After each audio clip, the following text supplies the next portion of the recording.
Good evening, everyone. It gives me immense pleasure to welcome you all to the day 3 of our FDP. Over the past 2 days, we had insightful sessions and engaging discussions that have enriched our knowledge and inspired new ideas. As we begin the third day, I encourage everyone to actively participate, interact with our esteemed speakers, and make the most of the today's learning opportunities. On behalf of the organizing committee, I extend a warm welcome to all of you and wish you a productive and enlightening day ahead. Thank you.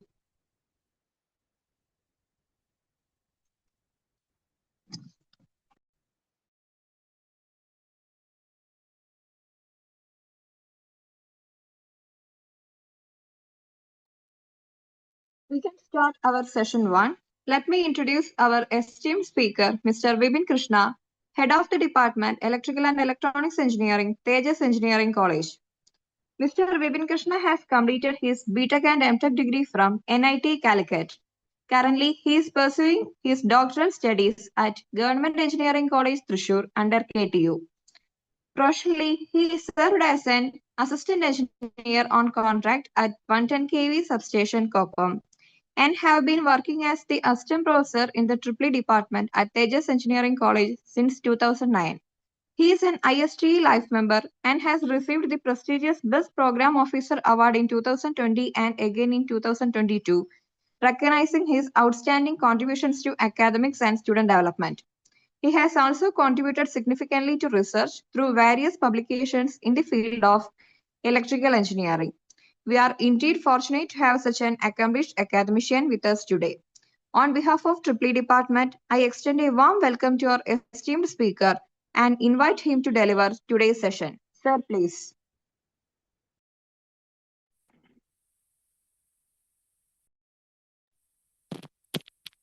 Okay, thank you, ma'am.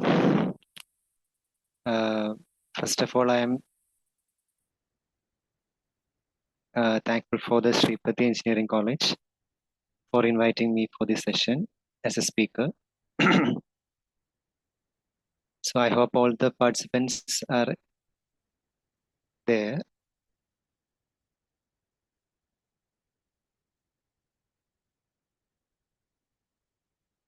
Am I audible? Audible ആണോ എല്ലാവർക്കും? Yes, sir. Yes, Audible sir. ആണ് sir.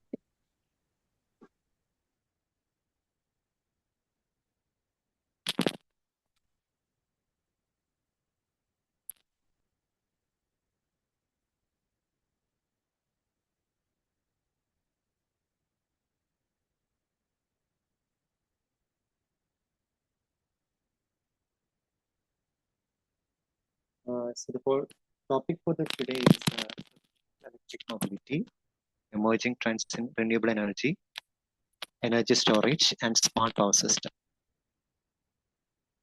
Actually, it is a vast area. From the topic itself, you can find that it's related to renewable energy, energy storage system, then power system, so smart power system. So we can't complete in within 1 or 2 hours. Anyway, I can give a brief idea about this. Actually, what is a sustainable electrical mobility? Then how it helps in the renewable energy and energy storage, and also what we mean by the smart power systems. I'm not going into any detail. Just within our time limit, I'll be able to brief it out. Okay, so from starting from for before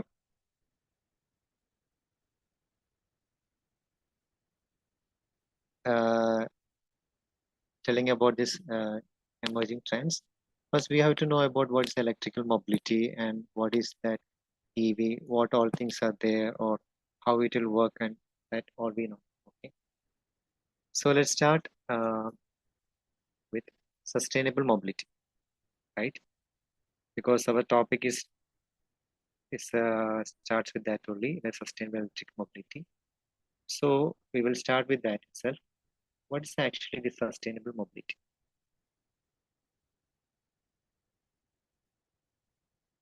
Mobility itself means that it's a transportation system, right? And its practice is designed to minimize the environmental impact. And that means mobility needs of individual and community. That's mobility means it's a transportation, and it should be a sustainable one also. That is, it is very eco-friendly, and that will be very much helpful for the environment also. So that kind of transportation has to be introduced so that we can protect our environment also. Actually, it comes in three types of frames. That first one is a ASI frame, that's avoid shift improvement. And avoid means we have to reduce for the travel altogether to a smart city plan.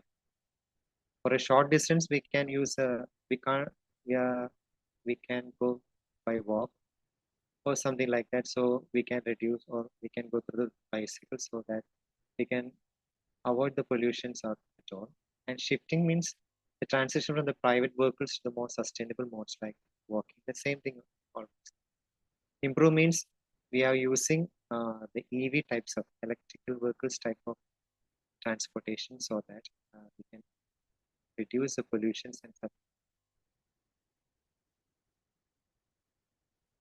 And next is the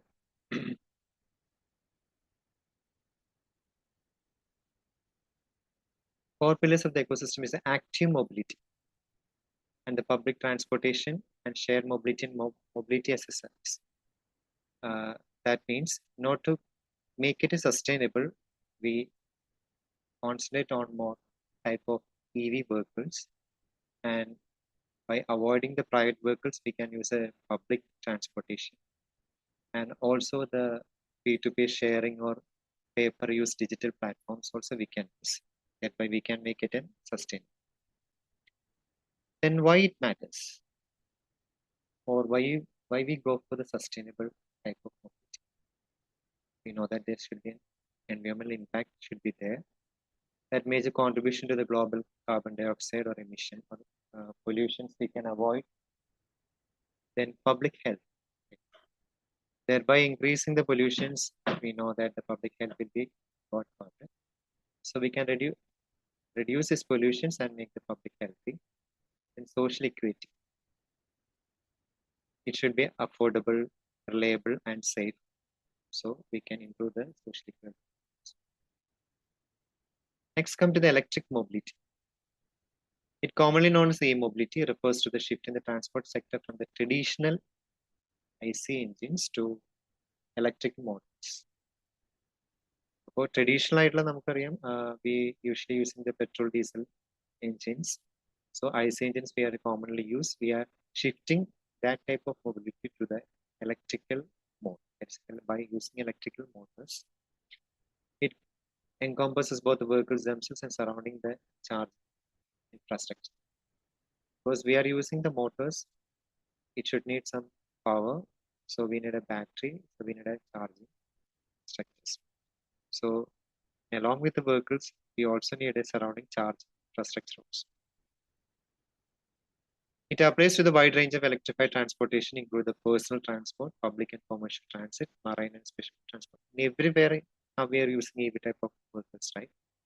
In the most of the days we can see in the roadside, most of the vehicles are nowadays coming at an EV type of vehicles. Most of the vehicles number board is green color.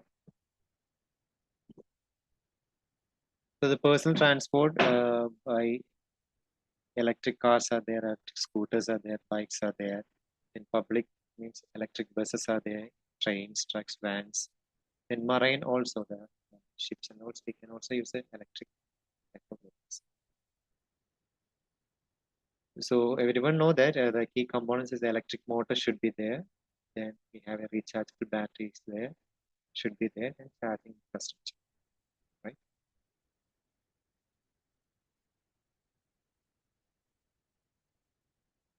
The purpose of already told that the purpose of e-mobility is to make the environment sustainable. We have to decrease the greenhouse emission, lower the local air pollution, and also the reduces the overall transportation. We know that the EV cars are very silent in the roads, so we can avoid the noise also, so that we can make it a sustainable. Then need for the sustainable electric mobility is essential to mitigate severe climate change, reduce urban air pollution, and long-term energy security is there. Replacing with the IV, we can minimize the greenhouse gas emission, lower running cost, and then present scenario in the EV market. The global EV market entered the mature and the worldwide sales projected to 23 million passenger vehicles, representing 28% of all new car sales. So almost most of the people are ready to buy the EV cars because they are more economical and safer to them and environment also. Despite a deceleration, some legacy market, widespread adoption has been. The industry estimated value 6. So the value is also given. In present scenario in India also, the EV market is booming and sales exceeds 2.4 million units. Total retails sales 25% of the year. 80% or 80% of volume belongs to 2 or 3 dealers, driving from the last mile delivery.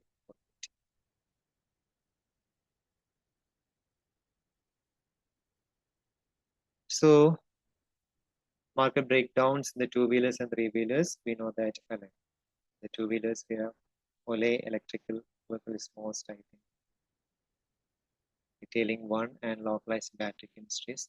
Then passengers vehicle, that is four-wheelers are there, Tata Motors are there, Mahindra is there, then G cars are there. They are mostly selling EV four-wheelers.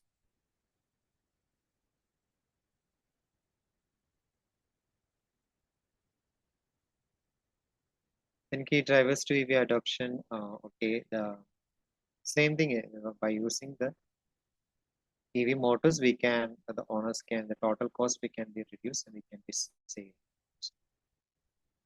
And there's a government incentives and policies are there. PM policy is there, then the tax will be less compared to the other vehicle, ICE engine vehicles.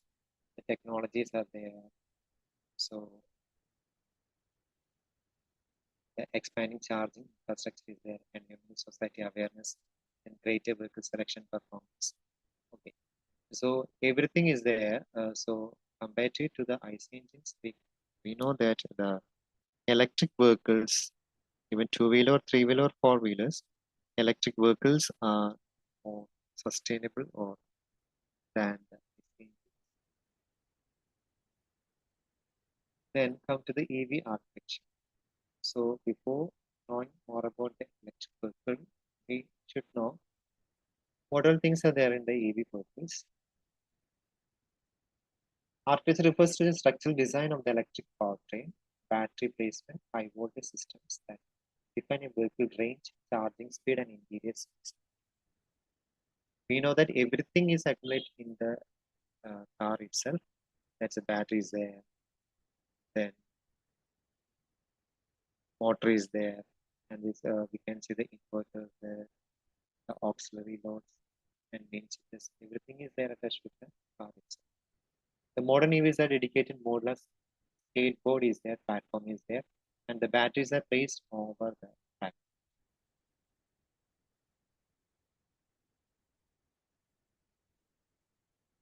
And we will have a traction battery that stores direct current electricity to the power to the car, typically composed of lithium-ion cells indicated in the high voltage pack, often located in the vehicle floor.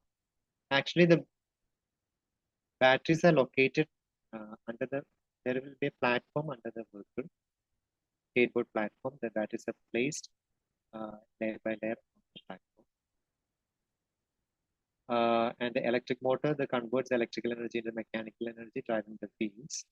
Can be an AC induction or permanent magnet motors can be also used. The power inverters transfers DC power from the battery into the alternator for the. So you can see the inverters are also there. So in order to convert the DC AC, for that we are using that kind.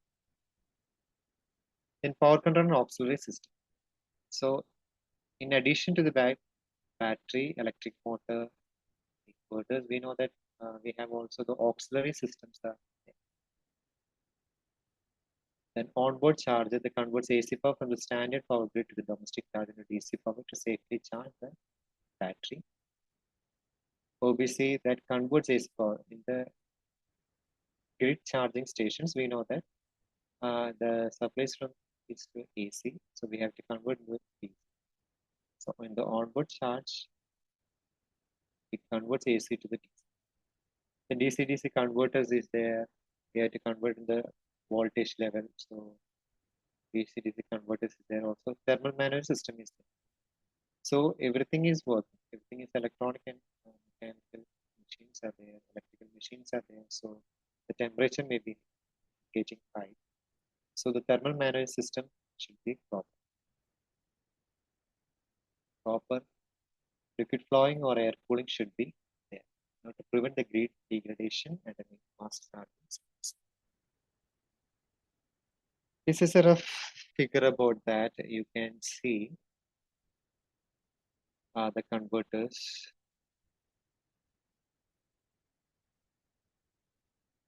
DC-DC converter, inverter, electric machines is there. Then HP bus bar is there, onboard charger. Level 1 and level 2 charging depends on the speed. Level 1 means it's a low speed AC. Level 2 means it's a fast charge. That's a level 1 and level 2 charge. And onboard charger is there. And then DC-AC converter, then to machine. Then we can store it in the battery by converting to the voltage level. Then auxiliary systems are there, air condition, the car, light, etc. all work with the battery. So this is an in the under of this we can see the battery platform, battery level levels are stacked in the form of the battery. The battery voltage architecture already told the battery charging and battery budget. Fast charging is there. So based on that, we have the different levels of batteries. 400 volt architecture is there, 800 volt architecture is there. Then the battery electric vehicles. An electric vehicle EV battery is a large rechargeable pack that powers electric motors. I think the figure everyone can see the batteries are stacked in the bottom of the vehicle. From there, we are taking the supply for the auxiliary system and also for the working of the motor. Some conditions. So most modern EVs will have a specific lithium ion. We are mostly using lithium ion batteries are mostly used. Some other batteries is also there. So lithium ion phosphate battery is there. It's being cheaper, safe and long, having the longer lifespan compared to others. NMC is there. Solid state is there. NMC is the nickel, manganese, cobalt. It's a long range, high driving, but the lifespan is little smaller. And solid state is promising the upcoming technology aiming to higher energy density and fast charging and zero fires. You can see the batteries figure is there. Then while using the batteries, we have to go through this kind of characteristics. That's lifespan. Lifespan is very important in the case of batteries. The lifespan is very less. We have to change the battery regularly. That's not possible all the time. So variety types of 8 to 10 years is there, but batteries are energized to last well beyond that. Okay. Then thermal management. The case of there may be we are using for a long drive. We are using the battery for a long time. So the rise of temperature may be there. So the thermal management should be proper. Then real world performance means the current high-end EVs in the India marks impressive ranges in the single charge. By using a single charge, we can go for a long drive. For instance, the luxury Mercedes-Benz EQS delivers up to 857 kilometers. And Kia EV6 achieves 708 kilometers. So high-end EVs are also there. So they have a long range So the battery characteristics is also very important. And types of AC EVs, I think most of you guys, you all know about. We mostly have the 4 types of EVs. That is battery electric vehicle (BEV), then plug-in hybrid electric vehicle (HEV), and hybrid electric vehicle (HEV), and the fuel cell electric vehicle (AC). Then battery electric vehicle, it is from the name itself, we understood that it is but it is purely based on the battery. Then plug-in hybrid electric vehicle means it is a battery is there, along we have the IC is there. Hybrid electric vehicle means IC is also there, and also we work with the electric motor. Then fuel cell means it is using the hydrogen as a fuel. The figure you can see battery, electric motor, regenerative braking. So by regenerative braking, we also got the power from all the 4 having the regenerative braking energy is also getting from there. So battery electric vehicle B is powered entirely by using a large battery pack. No gas tank, no or exhaust systems. They have a 0 tailpipe emissions, must be plugged in it to charge. Tata Punch EV, Tata Tiago, all are the battery electric vehicle. They're purely electrical only by using the battery they run. So there won't be any exhaust systems is there. So it will be very much eco-friendly. Then plug-in hybrid electric vehicle means utilize both the battery-powered electric motor and traditional IC. So we can use both. We can use for a smooth city drive. We can use batteries, and the starting purpose we can use IC like that. We can change the running. Sorry,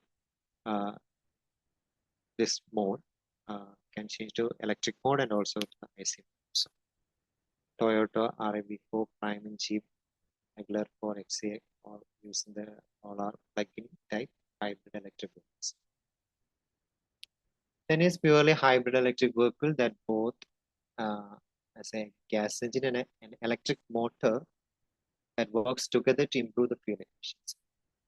The battery cannot be plugged in and is charged solely via regenerative braking and the gas. Examples include the Honda City and Toyota. That's a hybrid electric vehicle. Then fuel cell means I already told that runs electrical produce a chemical reaction between the hydrogen and oxygen in the fuel cell. So by the chemical reaction, we will get the hydrogen, and we use hydrogen as a fuel, and the byproduct is the water. We all know that it's a very pollution-free thing, and refilling takes just a few seconds. But it also has some limitations that we will see later.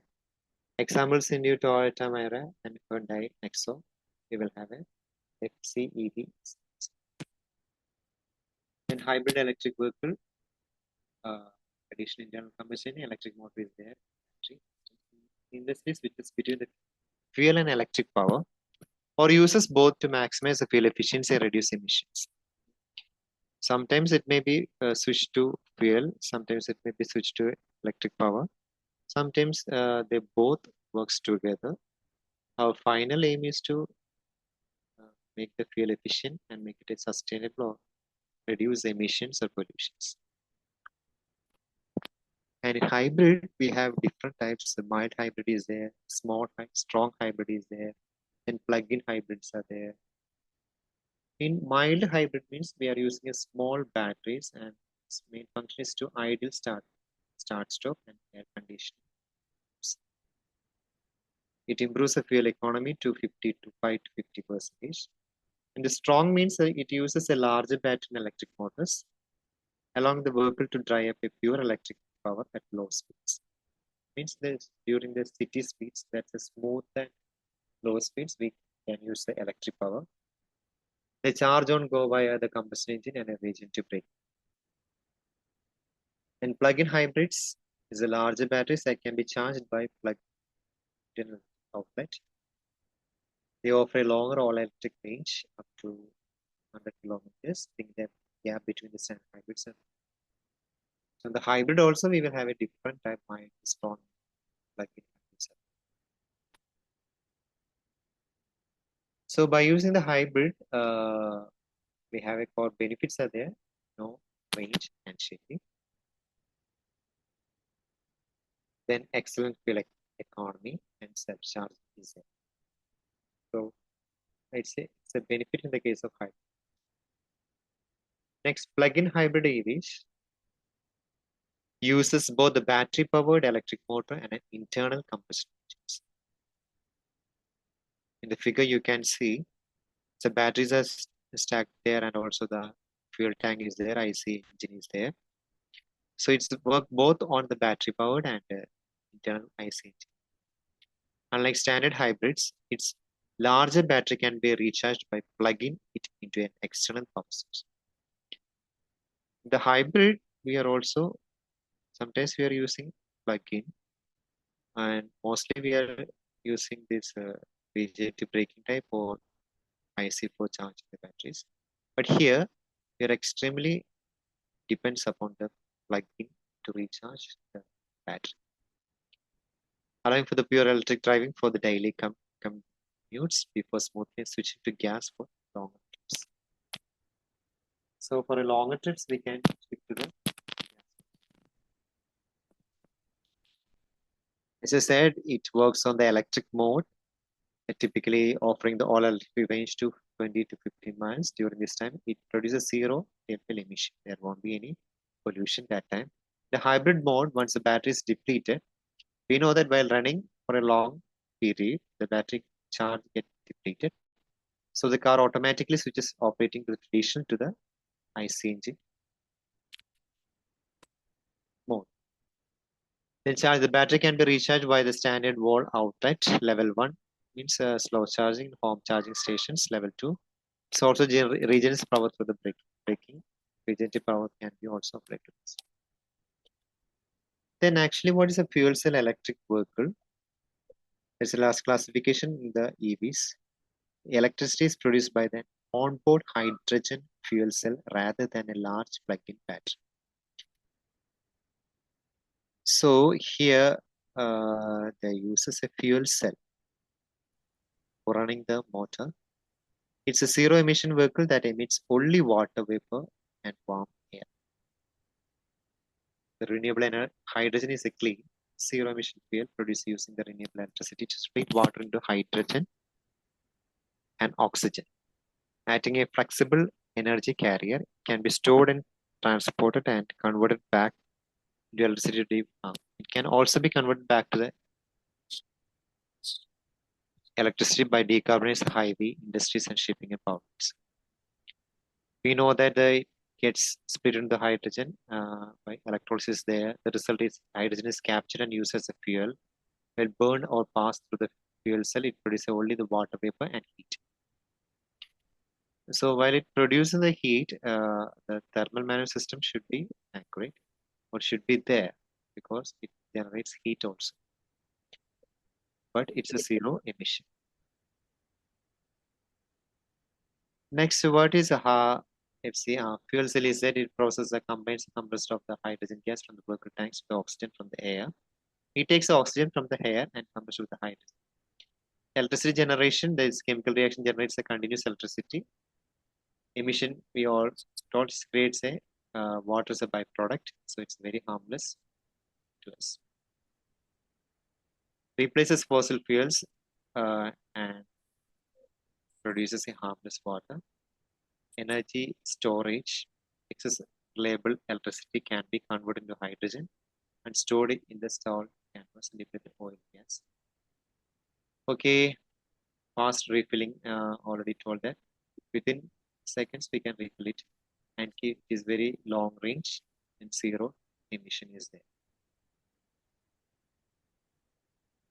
But some challenges is also there, so some limitations are also there in the fuel cell vehicles. Somebody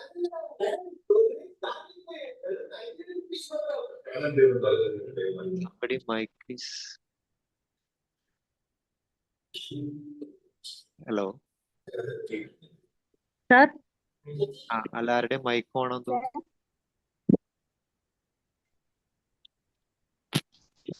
Off ആക്കിയിട്ടുണ്ട് sir. Okay. Please mute. Okay. Next come to the challenges we are facing for the fuel cell. We know that the green hydrogen is currently more expensive to produce than the fuel cell base. So it's a very much a limited one. Storage and transport, because the hydrogen is a light gas, as we all know, and low energy density by volume. So requires highly compressed or liquefied systems for storage. Efficiency losses, cyclists convert electricity to hydrogen and back to power involves energy losses may be there.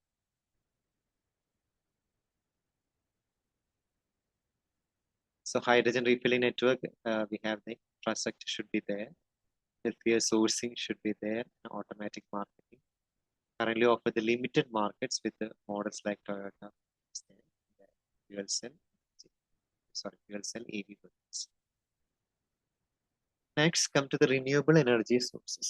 We are going for the e-mobility, or how we can apply the renewable energy sources to the e-mobility or electric vehicles. So for that, we know that what are the energy sources we all know the solar energy is there, wave energy, is ocean energy, hydroelectric energy is there, biogas energy is there, geothermal energies are there. So how or can we apply this kind of energy in the EV or e-mobility? We know that by using the renewable energy sources, we can make it more sustainable. And we all know that it is a replenishing one, it's naturally offering one. So it is inexhaustible sources. And we can also save the energy that we are getting from the power grid. So whether we can use this kind of sources in the electric vehicle or EV mobility. Solar energy, all know that by using the photovoltaic or constant solar powers, we are getting solar energy. Wind, we are using the turbines, and hydropower, all know that waters we can generate energy. Geothermal, biogas, ocean energy. These all things I know, everyone already know these things, so we can skip that. Then come to the environment protection by using this kind of renewable sources with a minimal to no carbon dioxide, no air pollution, helping to prevent global warming. Transition to renewable generates sustainable job creations in manufacturing, installation, maintenance. Frequent maintenance should be there, installation is there, manufacturing. So there should be economical growth also should be there. Due to the technical advancements, renewable electricity is now the cheapest energy sources and most. Let's come to the energy security. Unlike the finite fossil fuels, which are concentrated in specific geographies, sun, wind, and waters are globally distributed everywhere, so it will be very available. But also they have some challenges. You all know intermittency, so that is we can't predict when or where that the solar energy depends upon the weather. Wind also depends upon the weather, time of the day. So the continuity won't be there. And initial infrastructure cost is also very much. So how we can use the solar energy for the e-mobility? That things are okay. We have the onboard solar EVs are there. The vehicles are like those developed in India starts with. That means we are creating the roof, the vehicle's roof. We are using as a solar panels, so that we will get the energy for the working of the motor, or we are for the storing. We are getting the energy from the solar panels. We are installed on the top of the roof of the car or vehicle. That's an onboard solar, SIAVs, roof, allowing the car to generate daily driving range directly from the sunlight. Then solar power charging utilizes a grid-tied or off-grid solar panels and stations to charge EVs. Now we are using that grid or power supply to charge the vehicles. Instead of that, we can use solar power charging stations and campus. Then mass transit, the track side solar installations and train-mounted PV systems are being deployed globally to power signaling stations, facilities, auxiliary operations in rails and metros. So in the rails and in the metros also we can use. We have the metro, water metro is there, rails are there. And everywhere we can install the solar, and thereby we can get the supply from this. So benefits of solar integration, the energy independence, reduce reliance on the finite fossil fuels. Okay, and also we can reduce the dependence on the centralized power grids. Cost efficient. It's very cost efficient. Cut downs on the fuels and charging cost. And true decarbonize. There won't be any emission or not type of pollution. But same thing, so already told in the case of renewable, solar is a renewable, so intermittence is there. We can't predict the continuity. Then scale and weight. Sorry.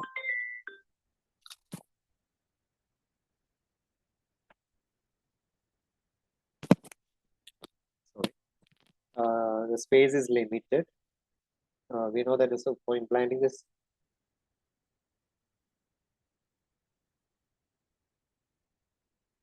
For implanting the solar panels, we need a vast space to be there.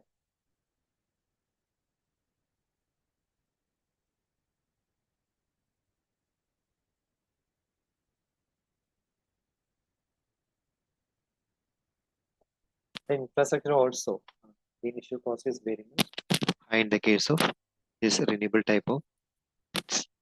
The wind energy for mobility. So first we are using the renewable, we are blending the solar into the e-mobility. So it will be more sustainable compared to the others. Next come to the wind energy for the mobility. And about wind energy for mobility takes two primary forms, the grid integration and direct kinetic conversion is also there. Grid integration means that we are using here charging stations, we can use the power from the wind.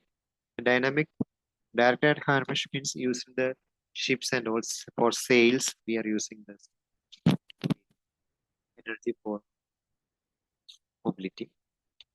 While attaching a wind turbine to the moving car to generate the power is physically counterproductive due to the aerodynamic drag. Grid-powered mobility is a massive success. So, in the early case, in the case of solar, we are install the solar panels, or we can implant the solar panels on the roof of the vehicles. Thereby, we can directly use this solar power. But that won't be in the case of the wind, because we can install or we can attach the wind turbines on the vehicles, because there may be many issues that the aerodynamic drags will be there, air resistance will be there, so that will drag the vehicle, our vehicle and also the nearby vehicle also. So that may not be possible. So we can use the grid powered mobility is a massive success. That wind powered charging stations may be possible. Okay, the grid integration, that's indirect, the electric railways or public transport systems can run entirely on the wind energy. For example, the Dutch nation railways runs 100% on the wind generated electricity. EV charging stations are there, wind turbines feed into the local power grids. When you plug in your electric vehicle into the local grid, we are indirectly utilize the wind power. Like as I already told, we can use wind energy charging stations. So indirectly we are using the wind. Then energy management, integration of the renewable energy sources like wind and solar with the electrical grid helps minimize overall carbon emissions in the transportation sector. Next, wind farming. As I told, in the ships and all, we are using the wind energy. The cargo ships are increasingly utilizing the maxi automatic kites and sails to harness ocean winds, and thereby they can reduce the fuel consumptions. And also recreational mobility, land sailing, windsurfing, also they're using the wind energy. Then compared to the solar, we can use wind in the case of EV vehicles directly. These early things are direct and indirect. This is the indirect usage of wind. This is a direct. Direct we can use in the shipping and all.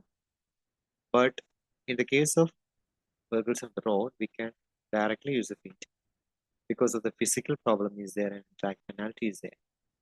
Adding the power of an electric car by placing a wind turbine on it, catch the wind, created the car's own movement is physically unfeasible. And also the drag penalty is there. Extracting the energy from the passing wind introduces a massive air resistance.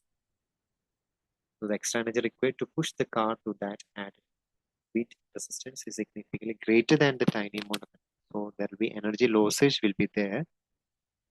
So we can't use the wind turbines on the vehicle directly. Then smart charging stations, then come to the smart charging stations. So the renewable sources we can apply in the electric vehicles or e-mobility, so that we can get more sustainable type of mode of transportation. Indirectly and directly, we can use this renewable sources.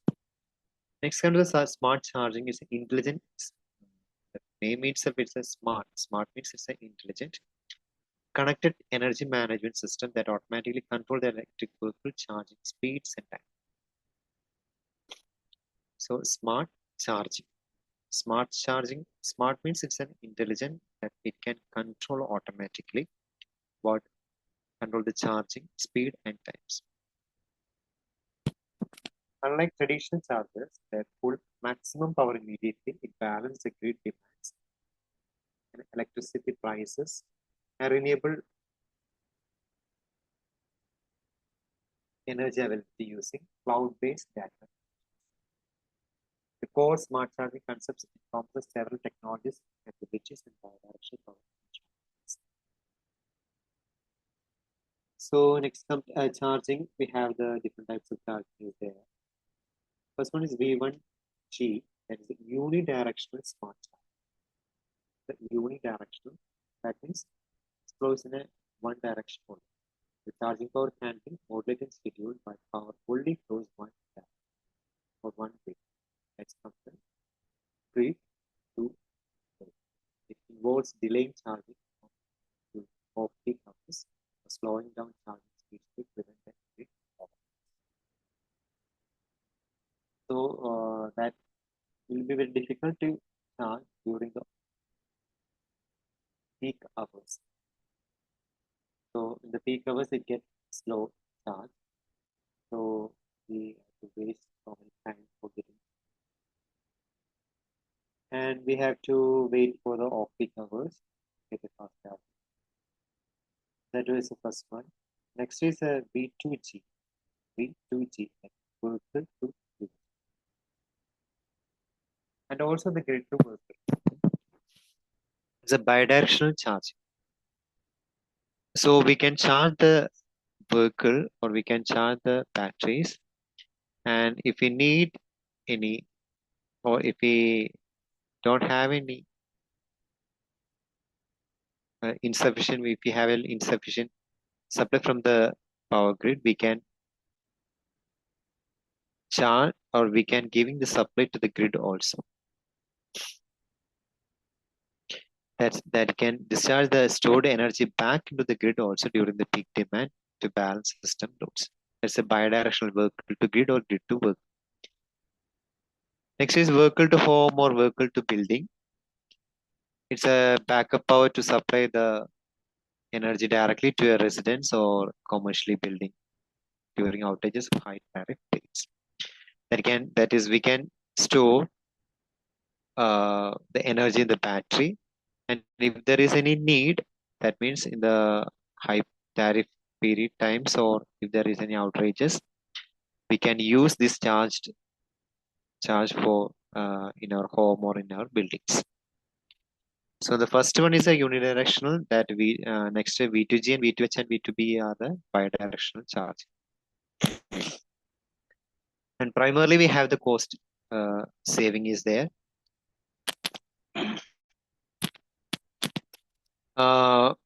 Taking advantage of the cheap electricity rates during the off-peak hours.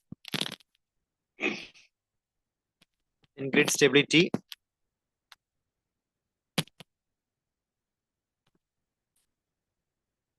we can maintain the grid stability by giving the power back to the grid, and renewable integration systems can prioritize charging when the solar and wind generations are abundant, minimize reliance to the fossil fuels. Okay. And how to implement the smart charge? To utilize the smart charging, users generally need three interconnected components: a smart EV charger, a management platform, and a smart battery. Smart EV charger means they're connected to the local network and the power supplies. So we will know where the vehicles get fully charged or like that, and we will get the information regarding that. Then management platform, the cloud software or mobile app that allows you to set your departure time and target battery level. You can set the time and so that we can make it properly charged by that time. Then smart tariff is an agreement with electricity provider that communicates rate changes and supplies renewable energy to the client.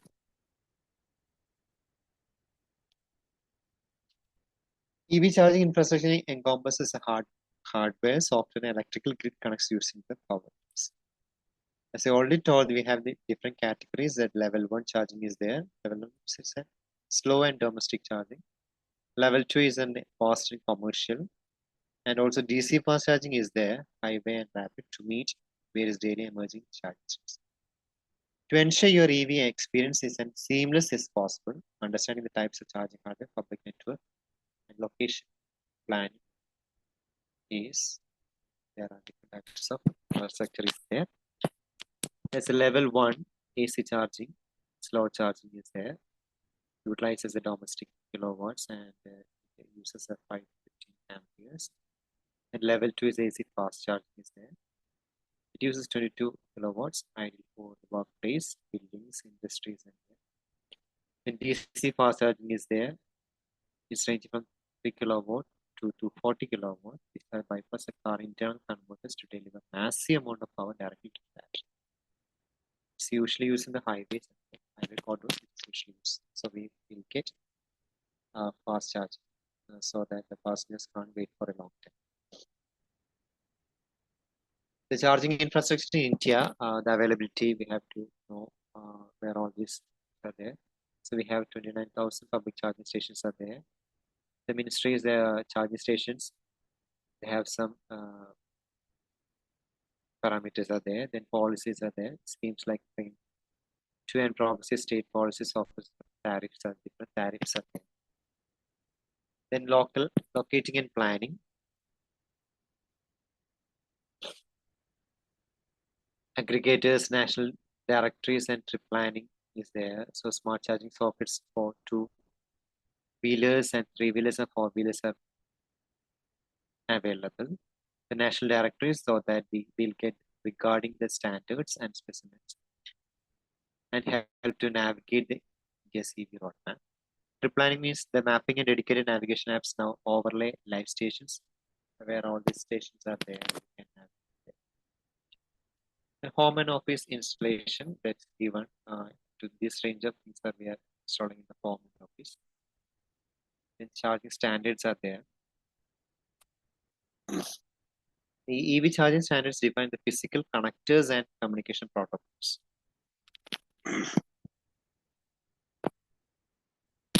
These regional international protocols dictate everything from plug shapes and voltage limits to smart communications and grid.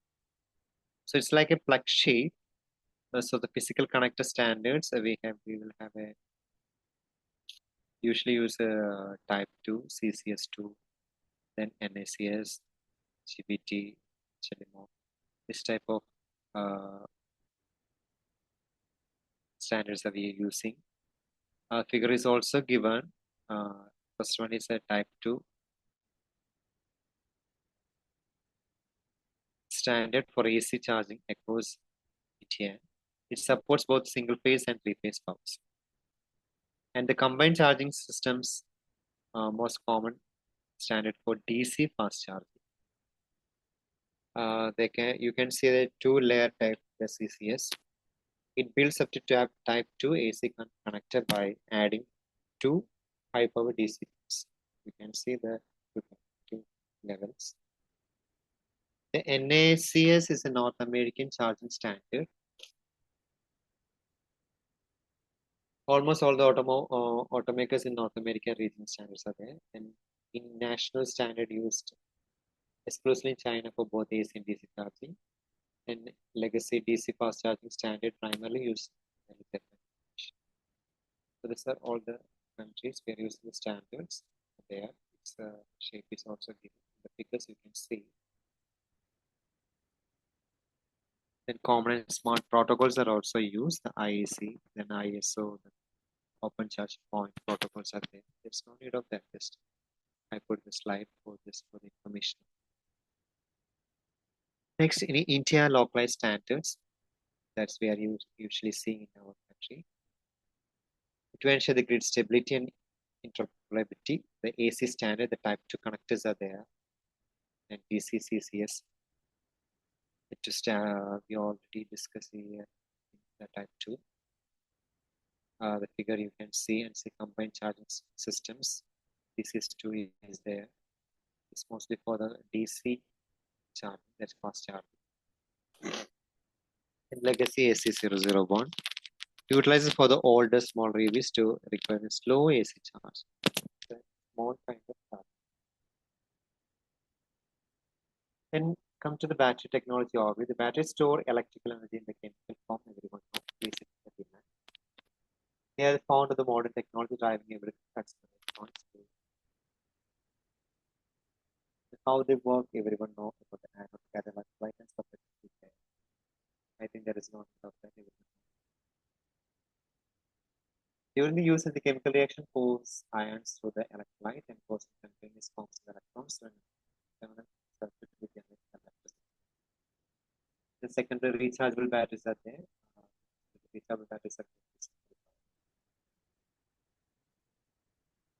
10 types of batteries we are using commonly using the lithium-ion battery. It's a part of electronics and EVs, known for the high energy density, the longer lifespan, higher is there, and high performance is there. So we are usually using the lithium-ion battery. The lead acid battery is also the oldest and most reliable rechargeable battery, while using traditional internal for starting.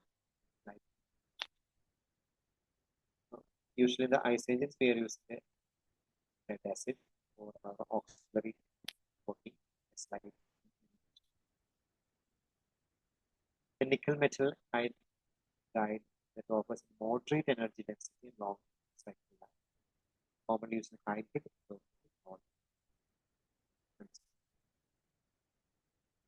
Next, we have the solid state batteries. Replaces the liquid electrolyte with solid material. Improves the thermal stability while allowing for the faster charging. Then come the sodium ion batteries are there. Redox flow batteries are there. So these are the different types of batteries we are using, but usually we are using lithium ion batteries are used and the rest are used. Lithium ion is most high performance and not high, and high thermal safety. Usually used and solid state also is coming. Replaces liquid solid. increases thermal stability. Let's come to the battery management. The battery management system is the brain of the rechargeable battery pack. That's everyone know about that. So how we are managing the battery, because we are we are all depend upon the battery pack, the, the car. So how we manage this thing, BMS is very important, or you can say it's the brain of the rechargeable battery pack. Continuously monitors the individual cell voltage, current, and temperature to ensure safe, reliable operation, preventing hazardous conditions like thermal flame. That means by using the battery, we know that voltage level may be vary, current may be vary. There may be a chance for rise in temperature. Not chance, there will be a rise in temperature. So in order to go for the safe running, the proper management should be there. So the BMS have a very role in this. The robust BMS performs several critical functions to protect and optimize the battery health, the safety, protection, cut off charging and discharging it if it takes over voltage, under voltage, and over current extreme temperatures. So for the safety, so if there is a over voltage or under voltage or over current extreme high temperatures there, it will automatically cut off charging for this.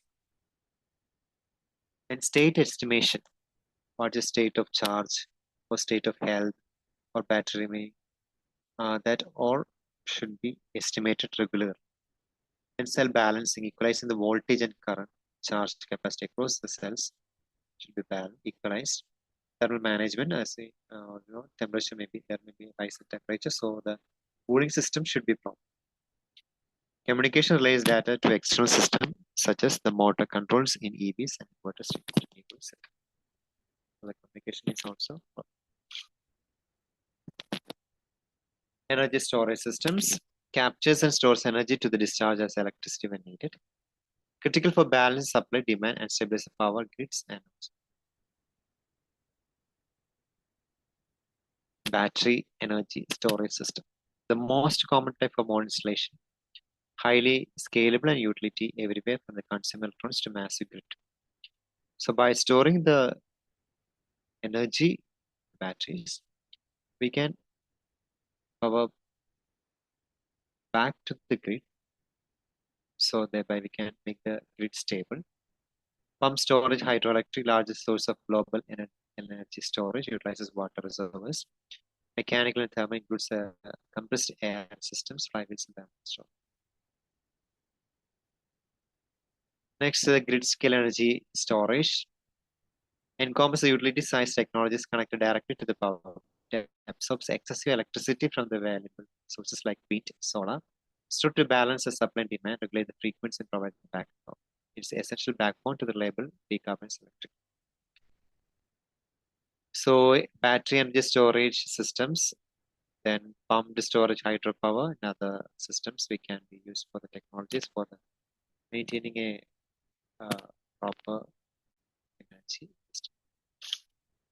And why all these things are matters? It's a renewable integration solves the issue of the intermittency. And grid stability, balance the voltage and frequency, preventing the power outages and reducing the reliance on the fuel cell peaker plants. And it's also cost efficiency. With rapidly limiting battery costs, utilities can defer expensive investment in new transmission and distribution lines. Then come to the smart power system. So energy management system. Next, come to the smart power system. So we discussed using the renewable sources, then energy storage, then come to the smart power systems. Power system means in not only in the charge, not only in the EVs, it's entire the power grids. So the smart power systems or smart grids are advanced electrical networks that use IoT sensors, airs, and two-way communications to monitor dynamically and manage electricity from the generation to consumption. So it will manage the electricity from generation to the consumption. So the entire grid network using the IoT sensors or a or two-way communications to monitor and also the manage. They replace the traditional centralized grids by optimizing efficiency, balance loads in real time, and seamlessly integrating renewable energy sources. Right? That kind of centralized grids, it replaces it with things. So we will get a real time efficient one, and with integrating with the renewable sources, it will be very sustainable. And for technologies, we're using is advanced metering infrastructure is smart meters that enable the two-way communication between the consumer and utilities, track exact electricity usage. By this kind of metering, we will get exact usage that will be two-way communication between the consumer and the utilities there. And SCADA and grid automation system that monitors, control, and isolate the outages to minimize the downtime or power labor. So by using this automation, we can monitor if there is any faulty or if there is problem in the system, and we can control that also and minimize faulties. Next comes the renewable integration. The smooth incorporation of the solar, wind, and battery storage by dynamically handling the bidirectional power flows. We can charge or we can give the power back to the system.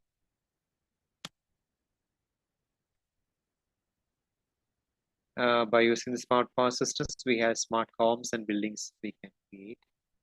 And EV charging and microgrids as our area, that's EV mobility. Localized intelligent grids that manage dynamic loads and electric vehicle fleets without overloading local transports. So we will have a control and monitoring all the time, so we can maintain the system safe. And it will be very real time also. Energy management system, software-driven systems that businesses use to monitor, measure, and optimize the facility-wide energy use to cut cost.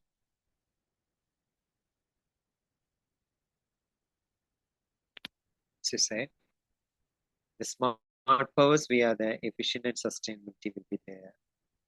Reliability is there. Cost reduction is also there.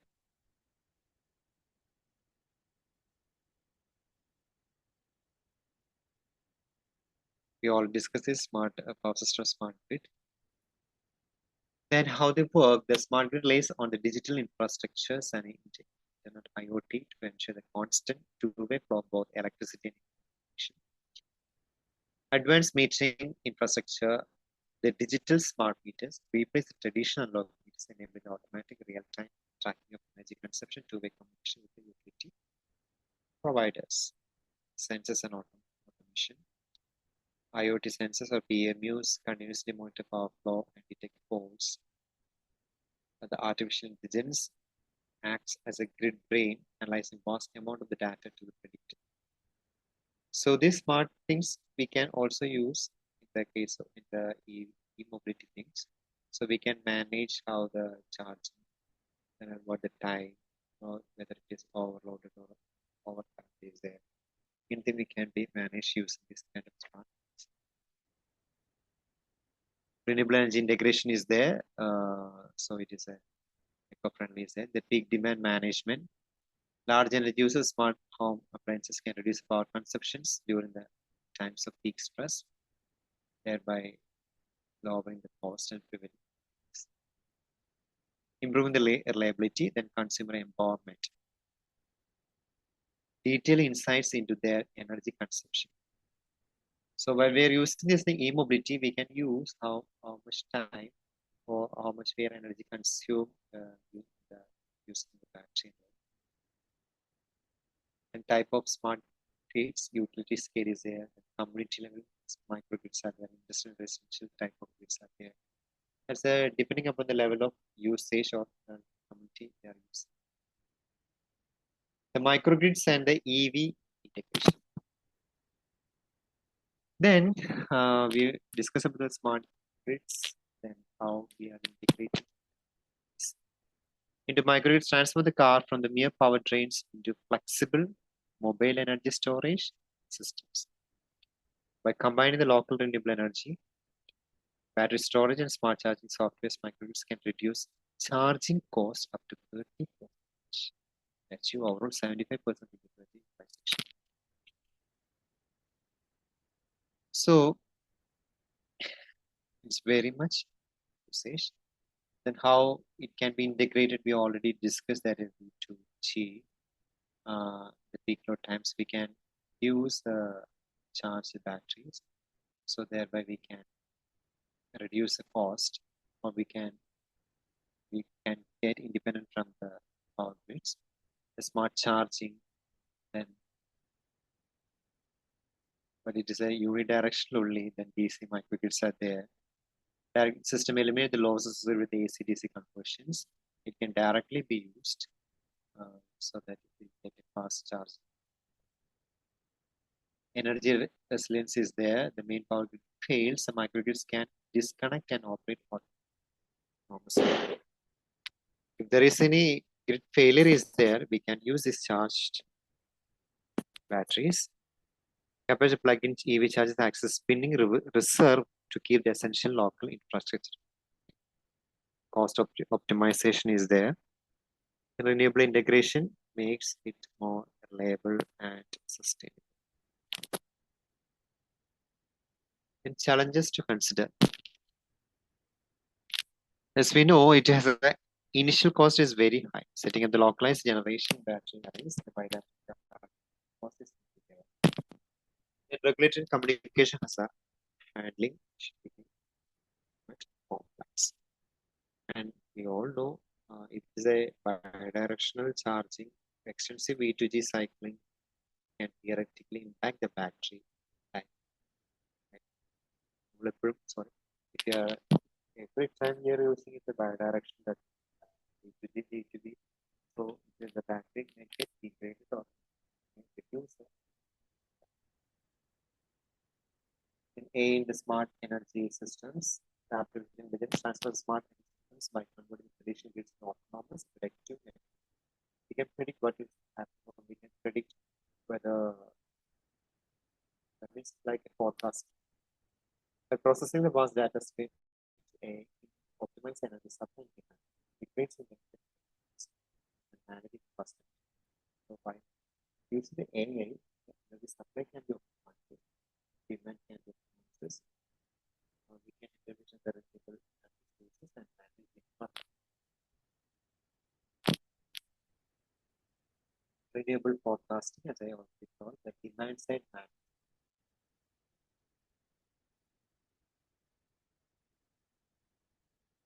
So it can predict the off-peak hours so that it can start the autonomous grid balancing can be achieved processing the second grid dynamics. Discharging battery storage. Predictive maintenance, AS can eliminate data from the past.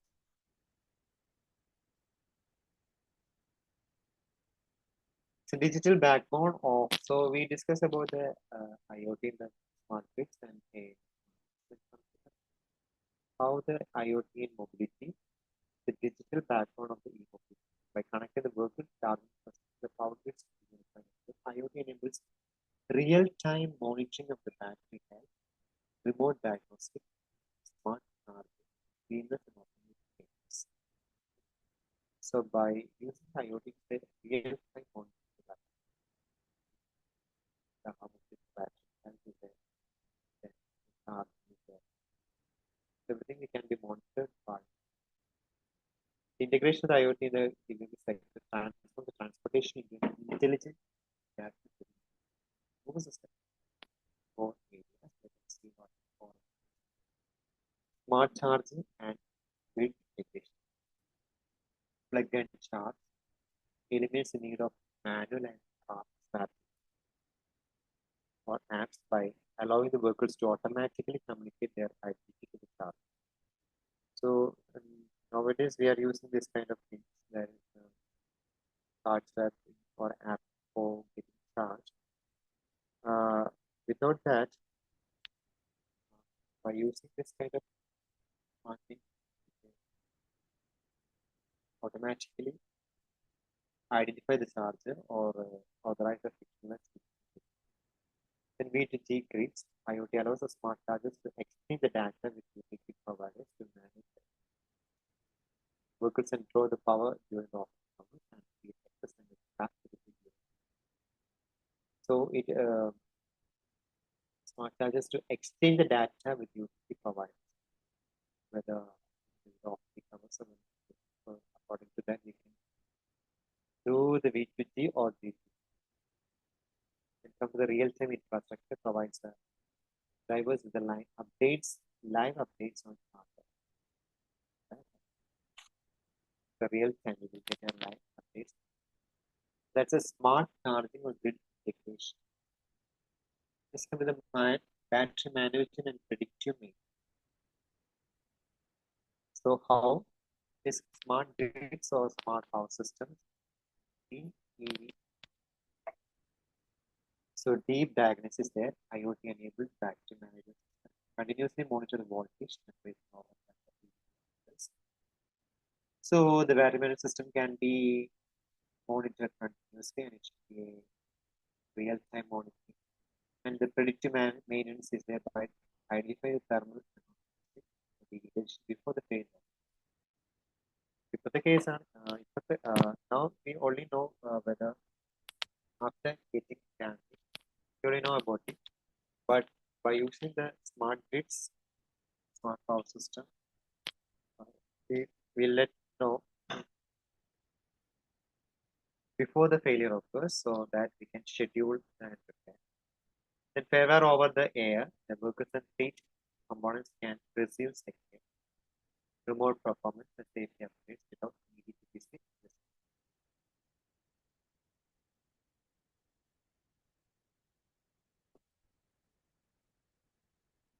Fleet management and route optimization, usually in the case of the shipping and all, the telematics, commercial AV fleets use IV and track working location, speed and locate and all. Driver behavior sensors capture data on braking and acceleration to provide target track. Entering the safe drive vertical range. Regulate number using the braking and acceleration that vehicle efficiency or like the range may get reduced. So by using this, we can make entering the safe drive. And optimize the routing that IoT navigation system account for proper traffic battery state of plans to suggest the most energy efficient routes. Vehicle to infrastructure communication. The traffic integration, the connected EVs can communicate with the traffic management systems, revealing the real-time data of traffic light signals. We know before about the traffic density or humidity, then we can reduce the speed. But accordingly, we can go safe,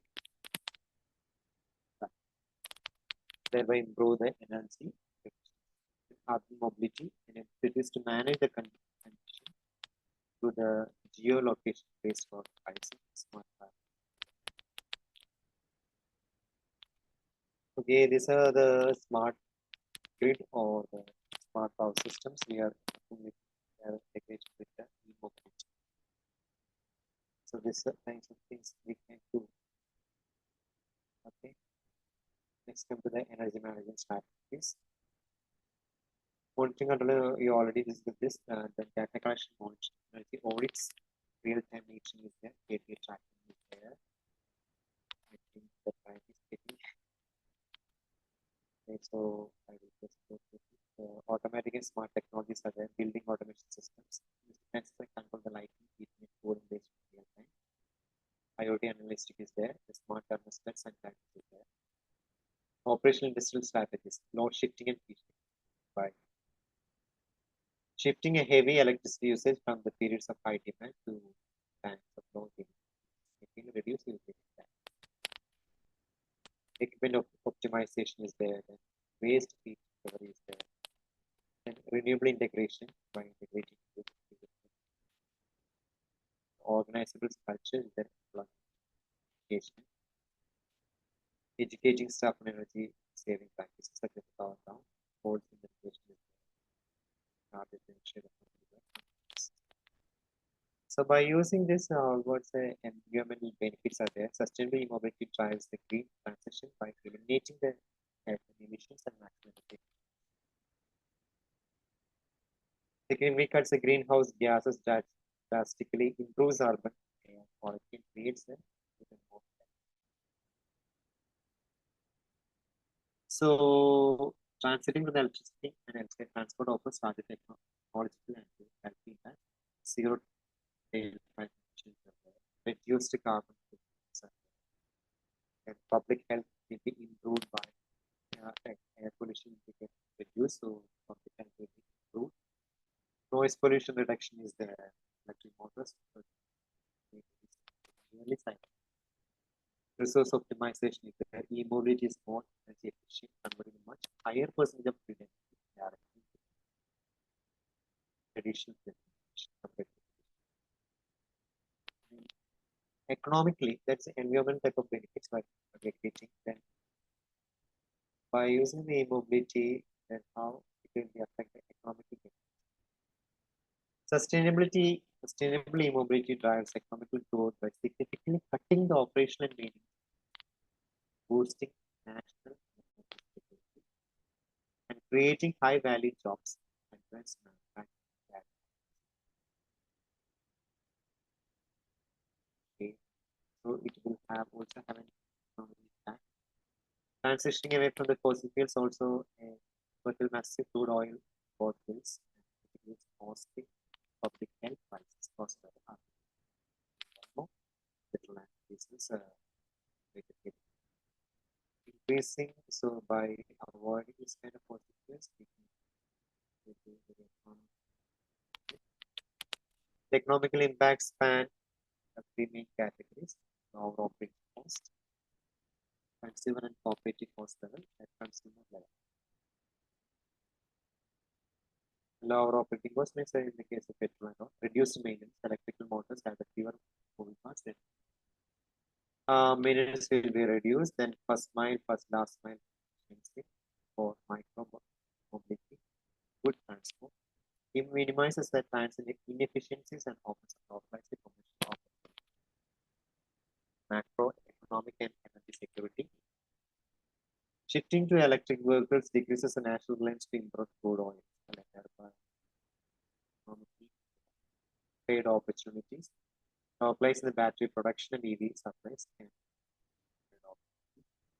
public health savings. Directly correlates to reducing medical expenses and costs. Next, job creation infrastructure that I already discussed. The green color workforce, the ecosystem requires a skilled labor ecosystem, including battery and software. Charging network growth, the massive rollout of complex construction hardware. So they were creating the jobs. And environmental benefits, economical benefits now come to the social benefits. A profound societal improvement by eliminating the pain emissions, reducing the heart causes, advanced lower rates of respiratory and cardiac diseases,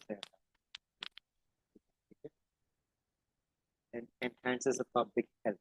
Like, will be very much fewer hospitalization, noise reductions will be there. Improved urban livability, retained space and safer streets. Then transportation inquiry and accessibility survey, shared mobility, adaptive transportation, e-bikes to the shared programs provide affordable last mile. So in the place of transportation and accessibility also, it will be Then the operations already said, social benefit, energy security and climate resilience. Renewable integration can be powered entirely by renewable resources, thereby supports a global climate goals. Through VPG technology, EV batteries can store surplus energy and access backup power. But there may be some challenges and barriers there. And what's the faster പോവാണ് slides കൂടി ഉണ്ട് time already 7:30 ആയി. Okay, next come to the challenges is the sustainable e-mobility faces interconnected barriers both economics, infrastructure. While intended to reduce emission, achieving a truly sustainable transport is solving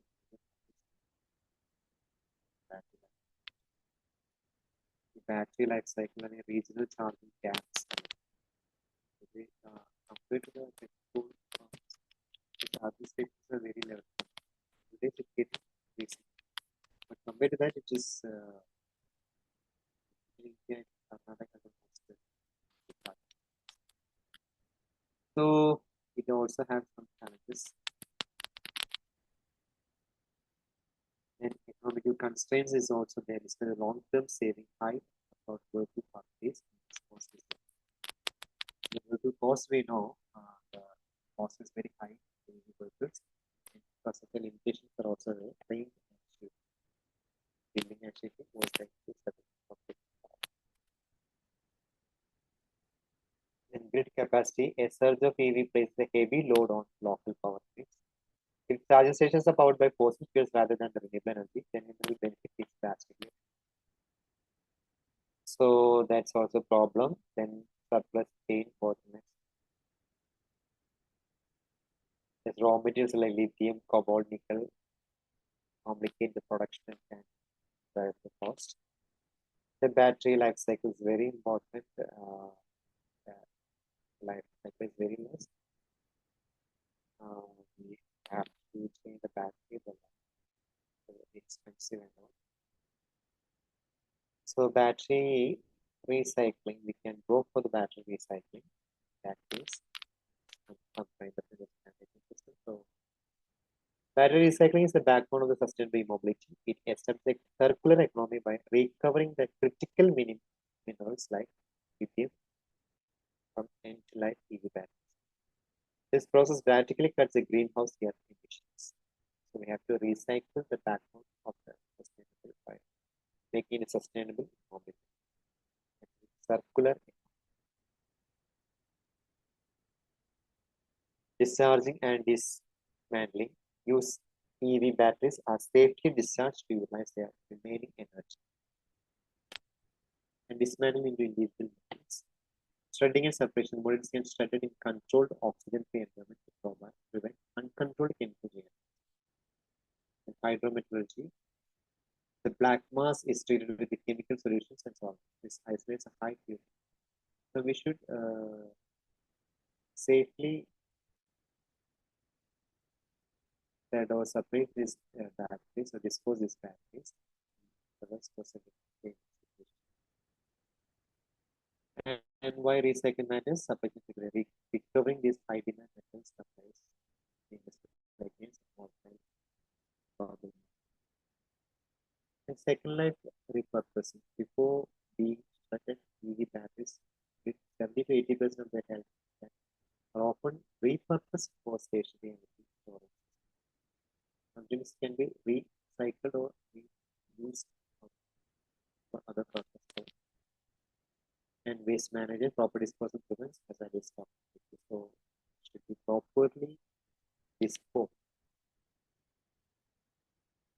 So EVs the battery, the count of battery will be increased. So the proper disposal should be there. Otherwise, it will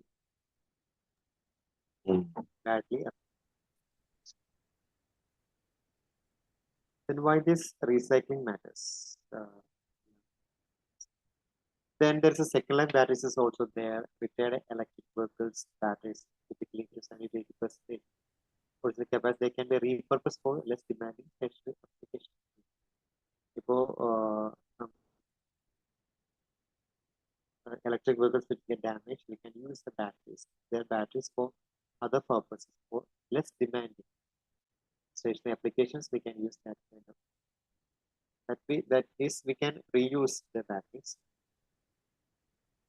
Then why the second life batteries are vital for sustainable mobility. Emission, we can reduce emission, cost efficient, and supply chain security is also by recycling. Like നമ്മൾ same battery തന്നെ നമ്മൾ പിന്നെയും use ചെയ്യണം. We are using the same battery without disposing it. So the supply chain security there, stability for the EVs. Then common second life applications are while these battery packs can no longer handle the rapid discharge and high power demands of moving vehicles, they are perfectly suited. For second life batteries are already discussed that we are using it for less demanding, power less demand using. So we can integrate with solar and wind, stores excess renewable energy for the panels.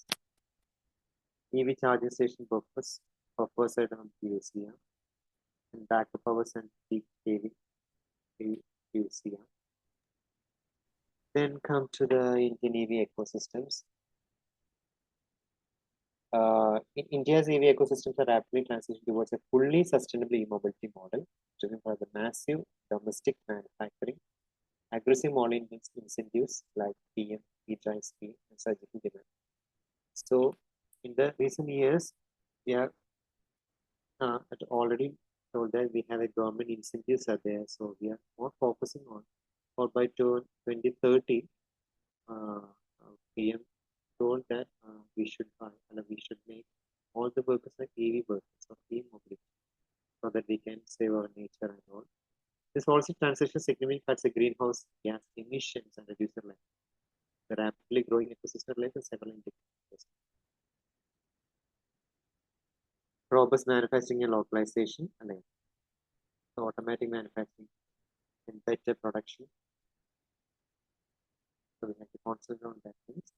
Infrastructure and grid integration. PME drive, PME the Seva inject billions of rupees into the economic houses for investors. Renewable charging is there. Through e-mobility requires the power grid itself to be green. The charging station also should be green. And battery swapping. That's another one. Battery swapping means we are saving the space, we are saving the time. We are just swapping to batteries. Integrated battery swapping offers a convenient, space-saving, cost-effective model, especially for two-wheelers, three-wheelers, and commercial vehicles. Then circular economy and recycling, prevent e-wasting and all. EV batteries are being repurposed for second life battery. So thereby we can reduce e-waste and consumer adoption and cost competitiveness. The fall in battery prices, domestic manufacturing economies of scale, state government induced. So that will promote this thing. And emerging trends. Sustainable mobility shifting from the basic vehicle electrification to fully integrated circular economy. Sustainable mobility എന്ന് പറയുമ്പോൾ transportation മാത്രമല്ല, it comes to the complete ecosystem. That the case of vehicle to grid, that B2G, power sharing, bidirectional, that means in the case of demand of the power in the grid, we can also give the power back to the power system. The battery as a serve, that's the battery will serve the grid. The public transport and micro mobility are rapidly combined the use individual as a part. The key trends to driving sustainable mobility: advanced battery chemistry and recycling, and energy decentralization is there. B2G and B2H, so that we can bidirectionally depends upon the demand. We can also get power from the vehicle also. The battery swapping networks allows the users to exchange the depleted battery for fully chargeable. Swapping paper we can also time saving use. Then electric micro mobility integration, economic mobility. Combine the municipality buses with the shared e-bikes, e-motors, so micro mobility can be raised. The regional spotlights means that we have government incentives for these things, so it will be very economical plus also. Then the last one comes to the wireless charge. The e-mobility uses electromagnetic fields to transfer the energy without the physical cables. So this is also available. How it works and benefits. So the reduced battery size, we can reduce battery size. Renewable energies can be used. Wireless and infrastructure can be coupled with solar and wind fields. Then weather and rear lenses is there. With no physical flex or cables, we can use the wireless power transfers. Okay. For the fast way to move on. Then current innovations cases. Electric road systems, companies like electrical supply technology scientists will carry the coils directly into the public roadways and allows the wireless charging. Rule then wires then we can wireless charging we can promote. In public transit fleets, municipalities are increasingly deploying inductive charging at the bus terminals and autonomous integration of wireless tracks integrated into smart cities enable the autonomous vehicles to navigate to design reform without automatic terminals are there without any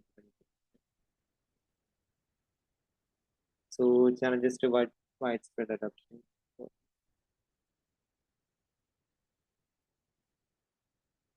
Carbon dioxide capital cost is very high, energy loss is there, and adaptation is actively working to establish universal protocols. So it's very challenges to us. Next, the autonomous electric mobility that merges artificial intelligence with electrified transport that we all already discussed. So that we have the EV drives forward to the several areas, shared autonomous electric vehicles, smart energy integrations, autonomous can be programmed to charge during off-peak hours to balance. Autonomous charging we will get programmed and it will automatically charge during the off-peak hours. And connected infrastructures algorithm calculate energy efficient path, reducing the kinetic energy losses from braking and accelerating. It already created an different path. Then come to the safety and urban planning. Autonomous driving eliminates human errors and optimizes traffic flows, making public transit. Renewable power charging stations, they already discussed. In the case of e-mobility, we integrate the charging stations with the solar or the wind. So we can reduce the use of the phosphorus from the power grid and we're saving the power. This localized microgrids use a smart software battery generation multitasking. Sustainable charging on-site generation is there. Rooftop solar PV arrays. So by using it. In the I think airports and there, the car parking, these sheds are roofed with the solar panels.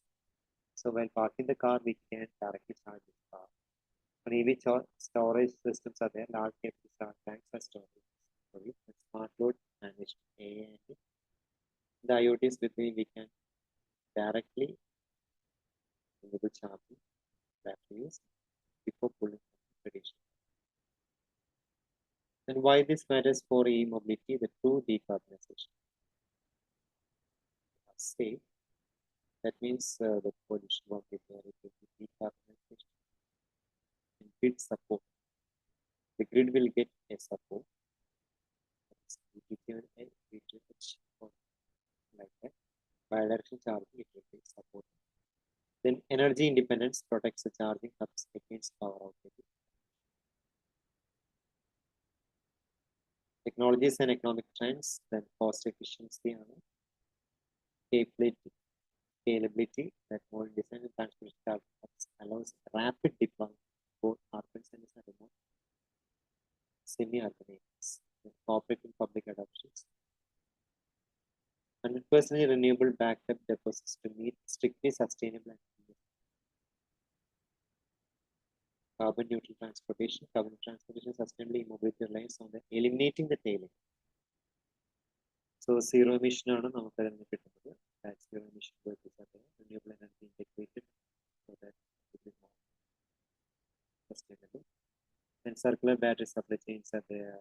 Requires ethically sourced material, public and multimodal transportation.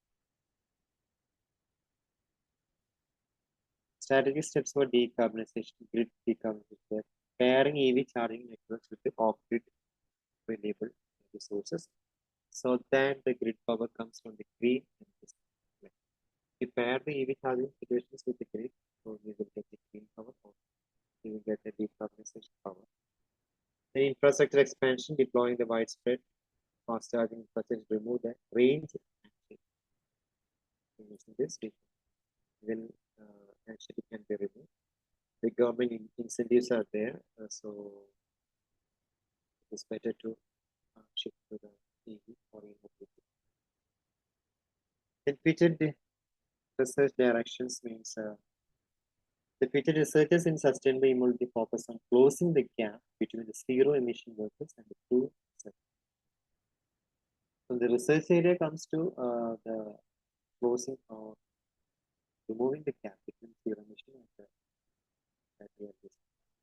The key areas include the advanced battery chemistries, the sodium ion state, solid state. You all know the battery management system is very much important because we are starting the battery and the light.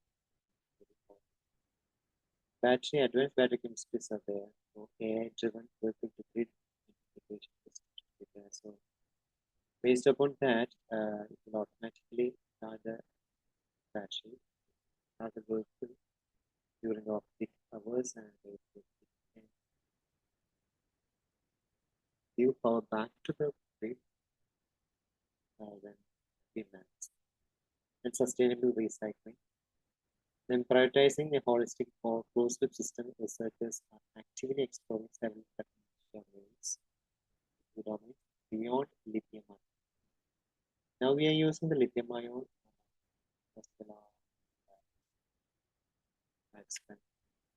break like that. So research having focus on the solid state and sodium ion batteries to eliminate the light. Recycling and upcycling. So how we can use the battery chemically in modern technology. Do not require the rare earth elements to reduce energy materials. Then research can be go through the advanced grid integration and energy management and vehicle to grid, or vehicle to house, or vehicle to big building, moving beyond the simple charging to utilize EVs, decentralizing energy storage units.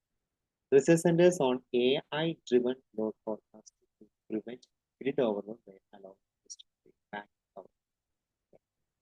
AI വെച്ചിട്ട് നമുക്ക് prevent the grid overload while the EVs to give back power to the grid. Renewable microgrids are there and coupling the charging hubs with the local renewable resources or digital energy that zero emissions. So, in the integration, we go for the research. Then smart infrastructure and charging optimization, extreme fast charging. The optimal charging protocols to allow rapid EV under 15 minutes. Space and metal efficiency, researching DC connected systems that less display. You have to reduce the space.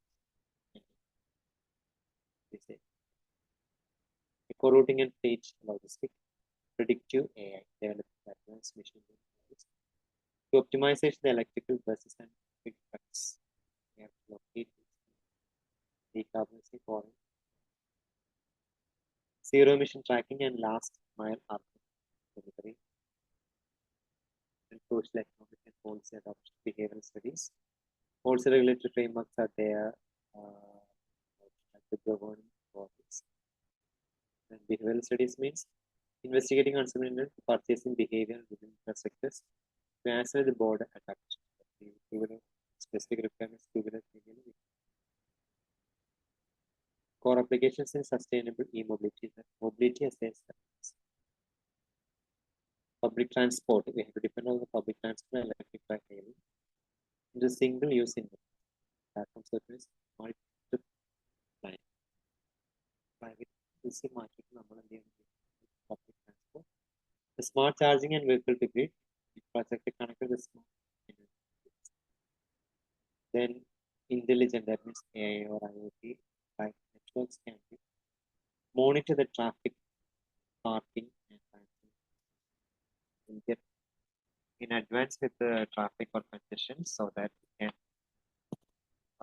brake or we can accelerate the vehicles. The connected micromobility, that's the GPS or IoT tracking system, autonomous and shared fleets, driverless electric shuttles and robotaxi providing shipping the case using the fleets and autonomous, we can visit a driverless electric shuttles. The green urban logistic electrification of the large mile delivery support the micro consolidation hubs. Technologies driven the ecosystem, IoT, digital twins. Digital twins means virtual model of city transportation used to simulate e-mobility, predicts coordinates, and plan future paths and big data analysis.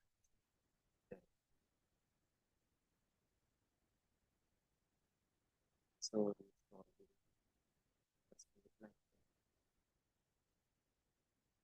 all these things we already discussed. So that the conclusion that the transition to e-mobility is a necessary but insufficient step to decarbonize transport. Electric vehicles offers immense localized benefits such as near zero consumption.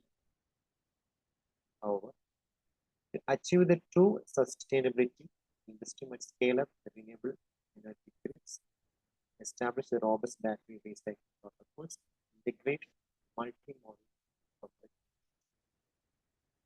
So in order to make the e-mobility more sustainable, we should depend upon the renewable energy sources or grids, then battery recycling protocols and the public transit. Ultimately, e-mobility must act as a catalyst for the broader transformation.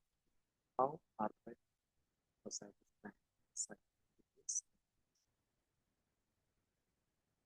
So that's about things. So I know fast pattern in because I understand the vast area. I didn't go to anything detail, but I think I cover almost all the things that we have in our topic, that is the sustainable and mobility, and for that how we do it in energy and with the energy storage and with the smart power. So that's all. I think. Thank you.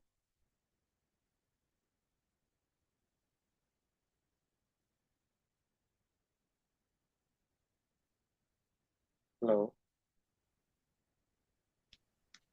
Okay, thank you, sir. On behalf of the Triple Department, I would like to express our heartfelt gratitude to our esteemed speaker for delivering such an insightful and engaging session. Your valuable expertise, through provoking ideas and willingness to share your knowledge, have greatly enriched this FTP. Once again, thank you very much for your session and for making today's program a memorable one. Thank you, sir. Something good. Sorry. No, sir, it's no.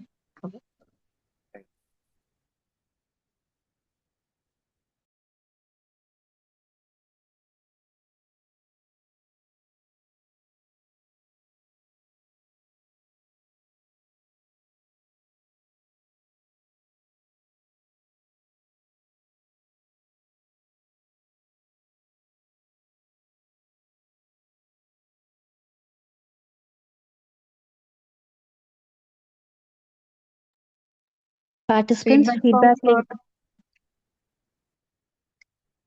feedback form is shared in this chat box.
Praveen sir, are you there?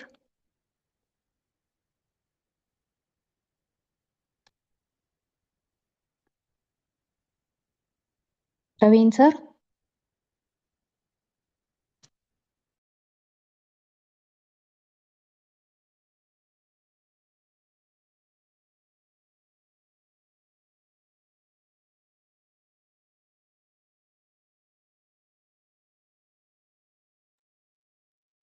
Praveen sir, join ചെയ്തില്ലേ? Yes, sir. Join ചെയ്യുന്നു. ഒരു minute. Start ചെയ്യാ sir. Fine. Okay. So let's begin the second session of day 3 of 6-day FDP on advanced trends in renewable energy system and smart power technologies. Today's session focuses on smart grid-based energy management in aircraft systems.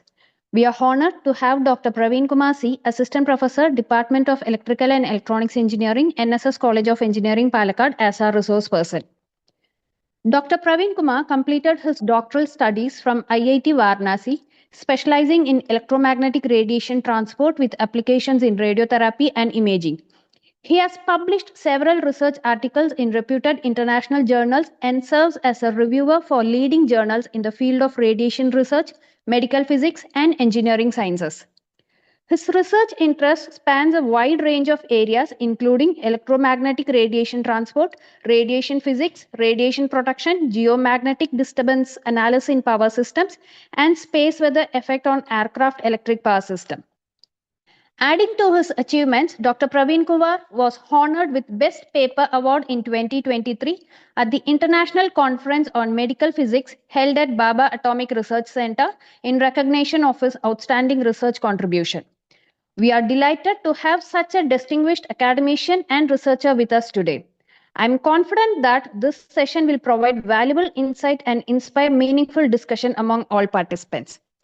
On behalf of the Department of Electrical and Electronics Engineering and Shribari Institute of Management and Technology, I warmly welcome you and invite you to begin today's session, sir. Over to you, sir. Okay, thank you, Archana. I will be sharing my screen shortly, and thank you for the invitation, and thank you for the nice introduction. Thank you, sir.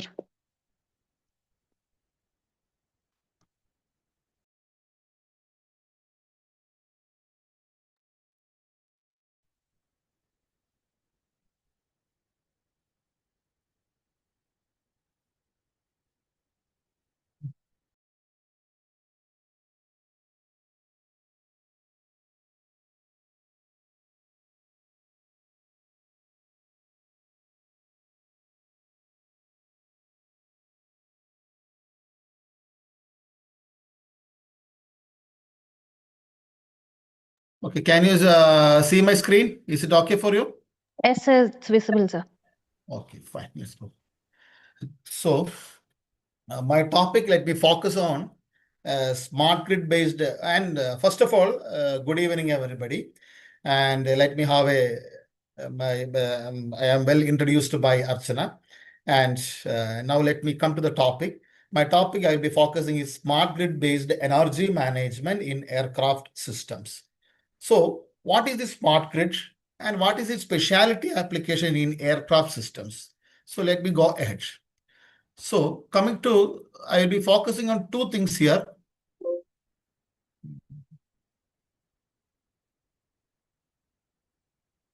Just a minute.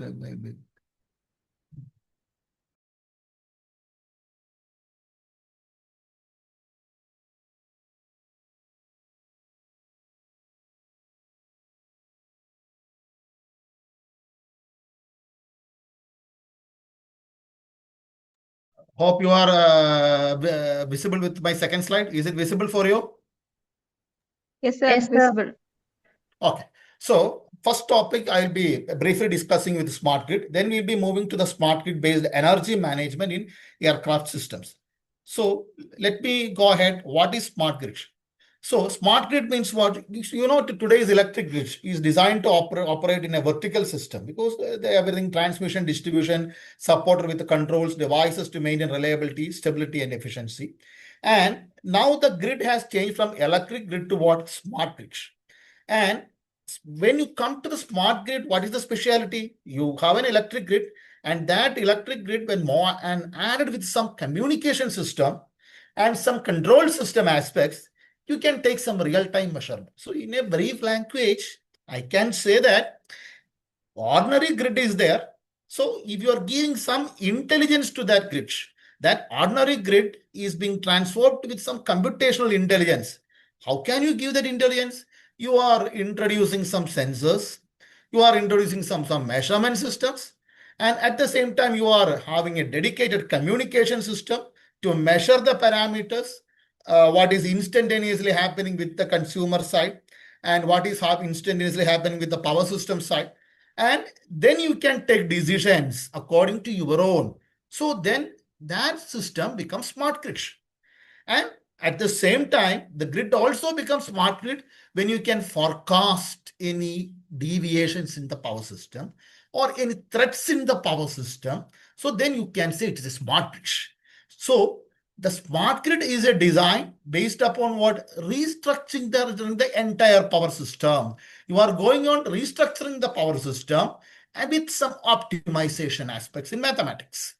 So in smart grid, I have told you, uses what? Sensing, embedded process, and digital communications to enable electricity grid to observe, able to measure and visualize, controllable, and fully integrated system. So it becomes a fully integrated system, then you can call it as a smart grid. So ordinary grid is there. Now you call the term smart grid, you add somewhat lot of things to it. You are adding some measurement systems, you are adding some technology like that. It can take decisions its own, computational intelligence, then it becomes a smart grid. Now, the early smart grids. So we were some initiation in this.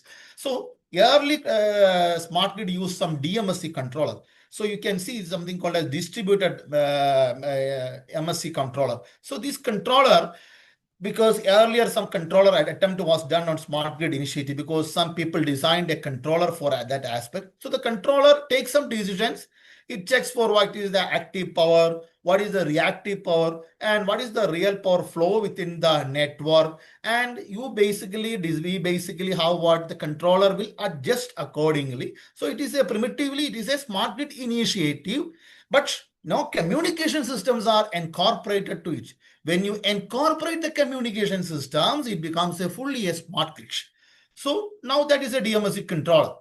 So now if you are going further ahead, you can see that this is a controller, earlier controller. So you are having constraints, we are given to control limits, voltage limits, thermal limits, you are optimal control, and you are giving a state estimation, then that control system. So based on this controller output, so the controller will have what? Tap change the transformer. You can know that things because in a power system, because the online tap changing is done based on the power adjustment. So that is a DMS, it's a primitive initiative of this smart grid. So now there is smart grid. The trend is coming to what? Smart grid. So distribution management system controller was the early controller initiation of smart grid, where DMSC obtains measurements from the network and sends it to the device under control. So you are not having a dedicated communication network there. No dedicated communication network was there. Then the DMSC progressed toward the smart grid initiative. So now let us see what it's a direct comparison of what is today's grid smart grid. So in today's grid, the consumers are uninformed and do not participate. That's the main aspect. So today, you can see your meter reader comes to your house. He takes some reading and he gives you a bill. So the consumer, say at the moment you get the bill, you get astonished. Oh, this much is my bill. So, but the consumer is not aware of what is happening. So instead of this thing, you can make the consumer aware. Then comes the smart meter. That is a smart meter aspect where the consumer is always aware of what is happening. And the next point is what? Today's grid is dominated by central generation and many obstacles exist for distributed energy. So in a smart grid, you should not concentrate the energy. I am going to distribute the energy. So many DERs, that is distributed energy resources, are plugged into it so that the grid becomes smart. Then the third one is what? Focus on outages, slower response to power quality. Now, you know, the power outages are very common. There is no power quality issues are not at all attended. So power outages are very frequent.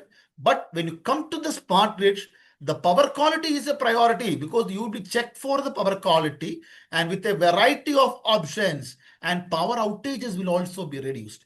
Then the fourth point, in today's grid, there is little integration of operational data with the management systems. Because even though you can see SCADA system is there, so there is little integration. Some operational parameters are only being monitored, but you can entirely monitor the parameters and then you can design the smart grid.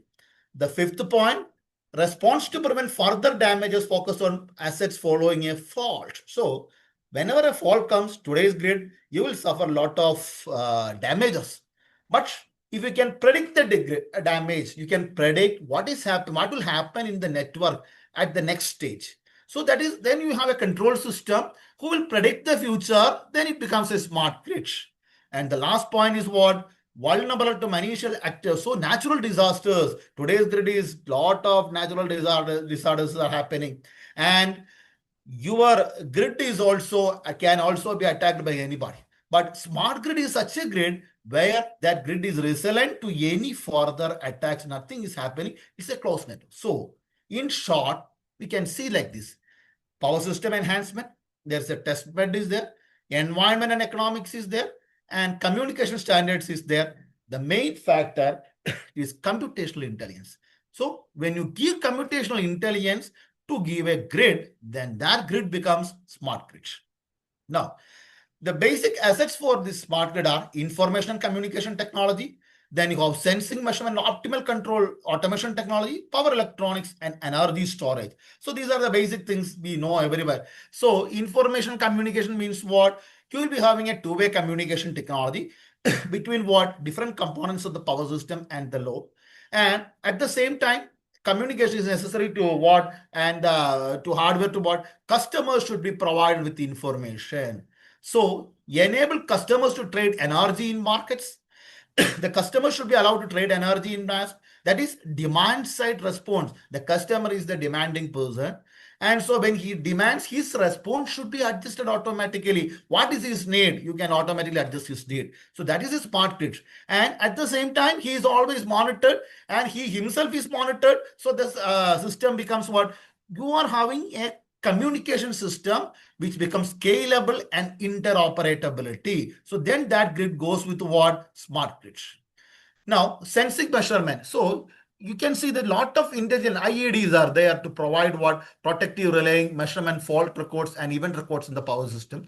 Then phaser measurements units are there to provide and control to ensure security of the power system. Then integrated sensors are there.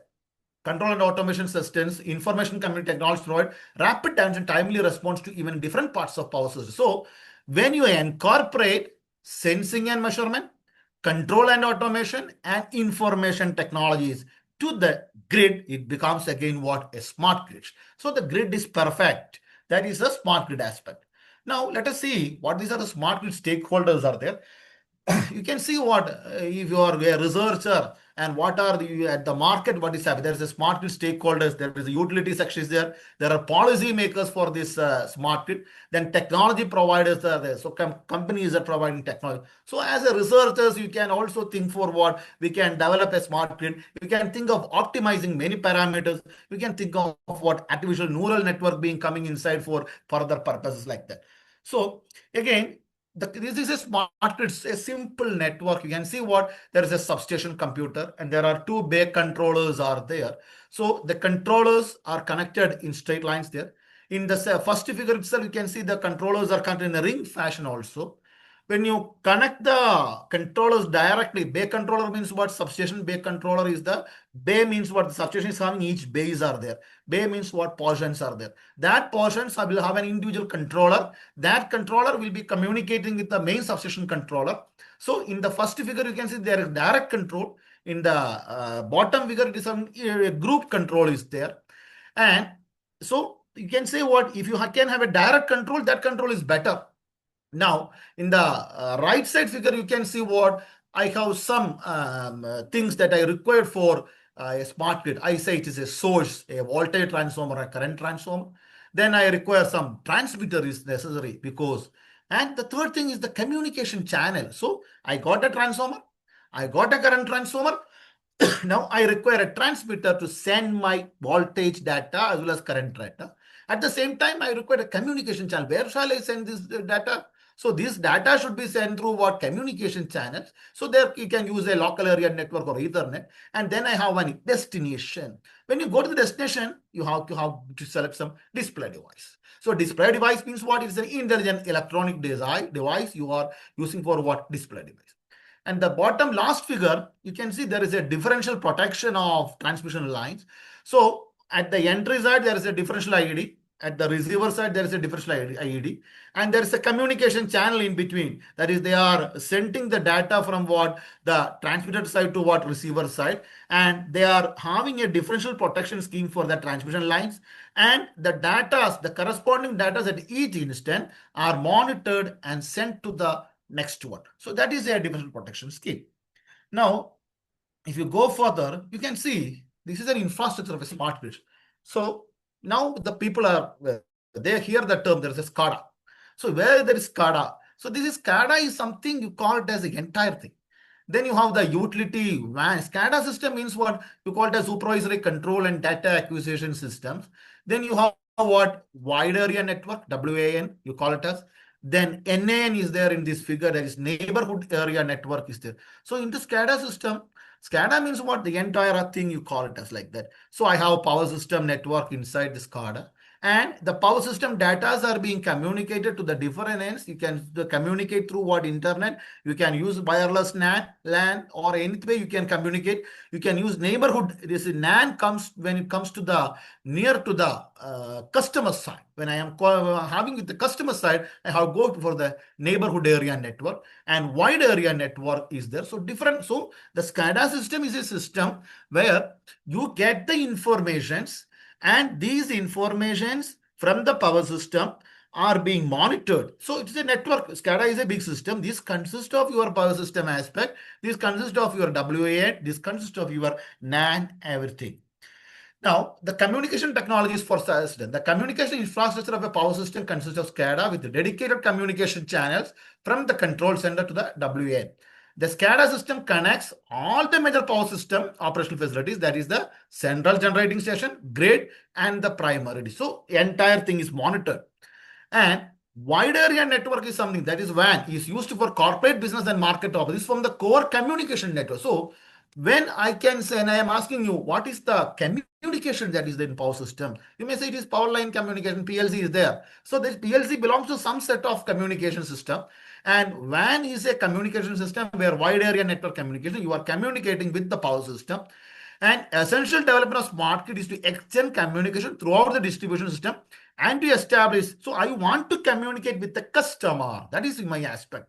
So when it is the customer side through the neighborhood area network. So customer premises will have what? Home area networks. Now, main thing is that there is no customer communication because the customer gets the bill, he pays the amount, he leaves as such. So The customer is the main priority here, and the customer is allowed to monitor the situation in a good way. So you can see the sub networks. There is HAN, home area network. You can have the neighborhood area network, and you have the wireless area network. HAN you consist of Ethernet, wireless, Ethernet, power line, PLC. Your power line carrier is there.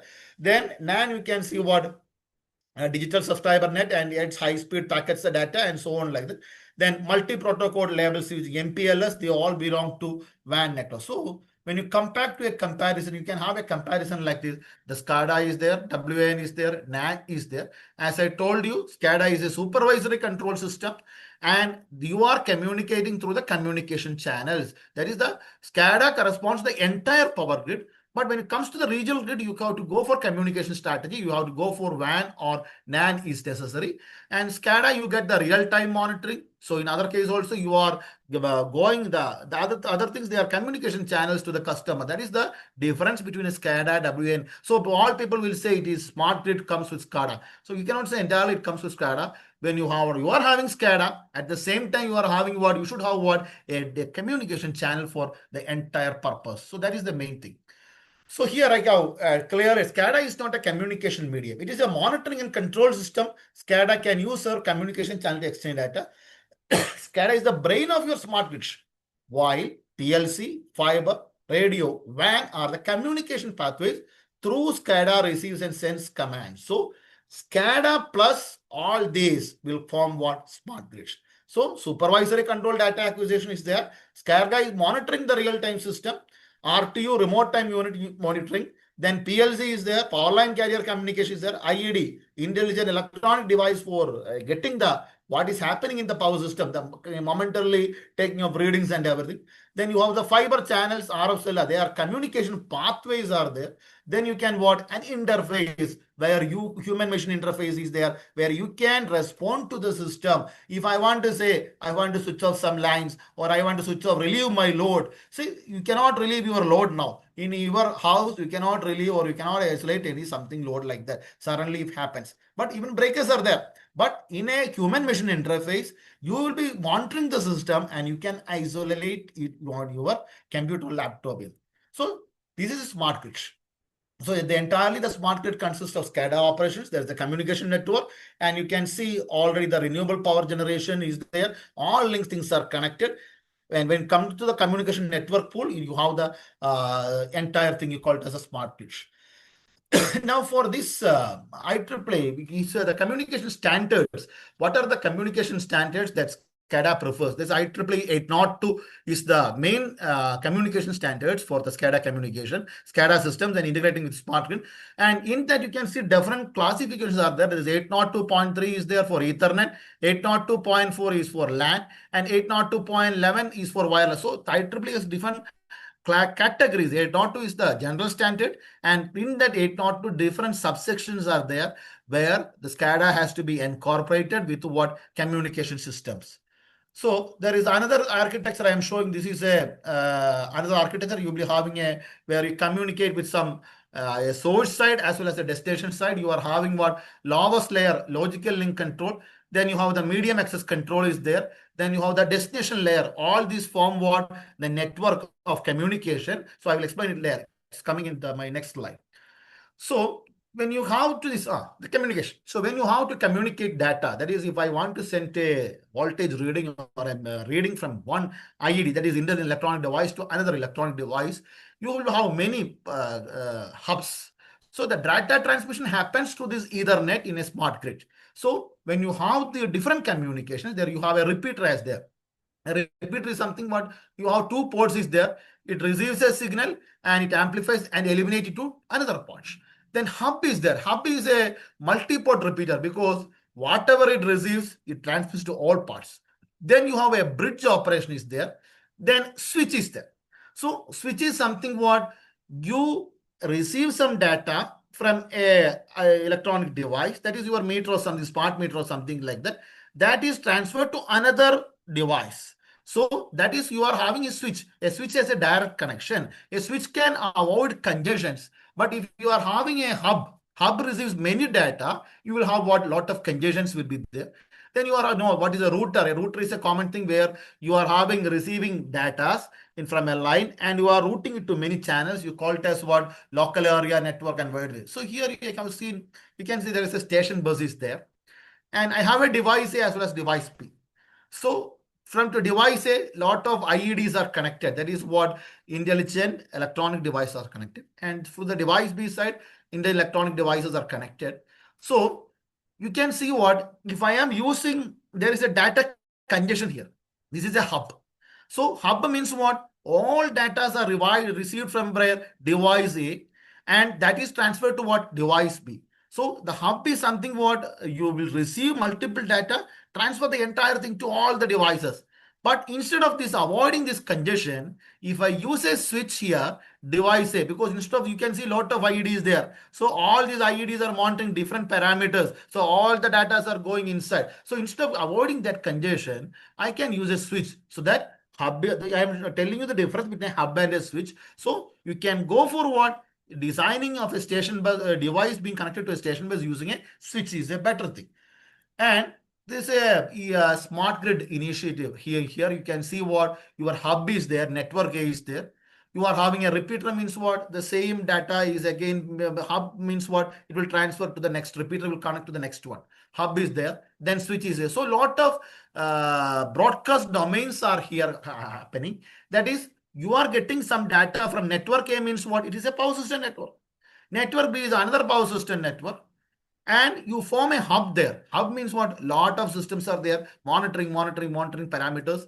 Then the network B is there. There is also, you are monitoring many parameters. So there at the hub, you can see you are creating a hub there means what? You are not connecting through a switch. On the top side of this figure, we can see an intelligent electronic device being connected through a switch. See, 3 devices are there. That 3 devices are connected through 3 switches. So here in the bottom side, all the devices are connected to the hub.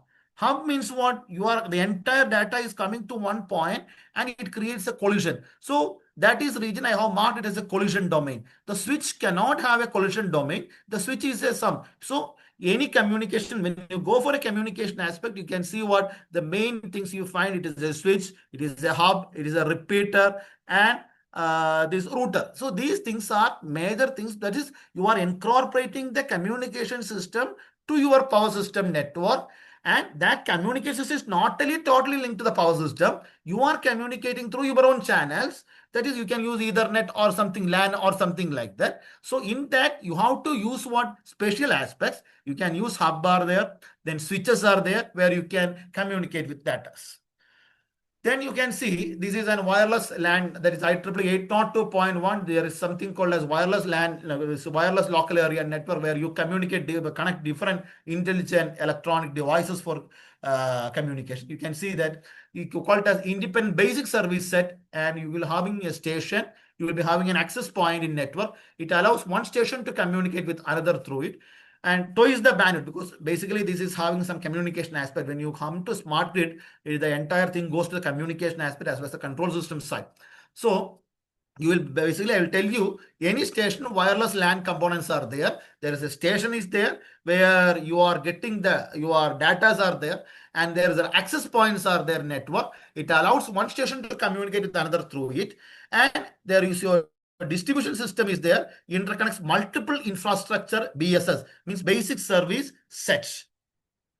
Now you can see this is a Bluetooth communication where you does not require anything. You are having again wireless communication is there. This is also used in smart grid now, where data are being transferred from one side to another. Because now smart grid monitors, smart meters are there, where smart meters you will communicate to the station directly, and it will be given to the consumer also, that the consumer can also monitor what is happening, what is the present load situation, and all through that like that.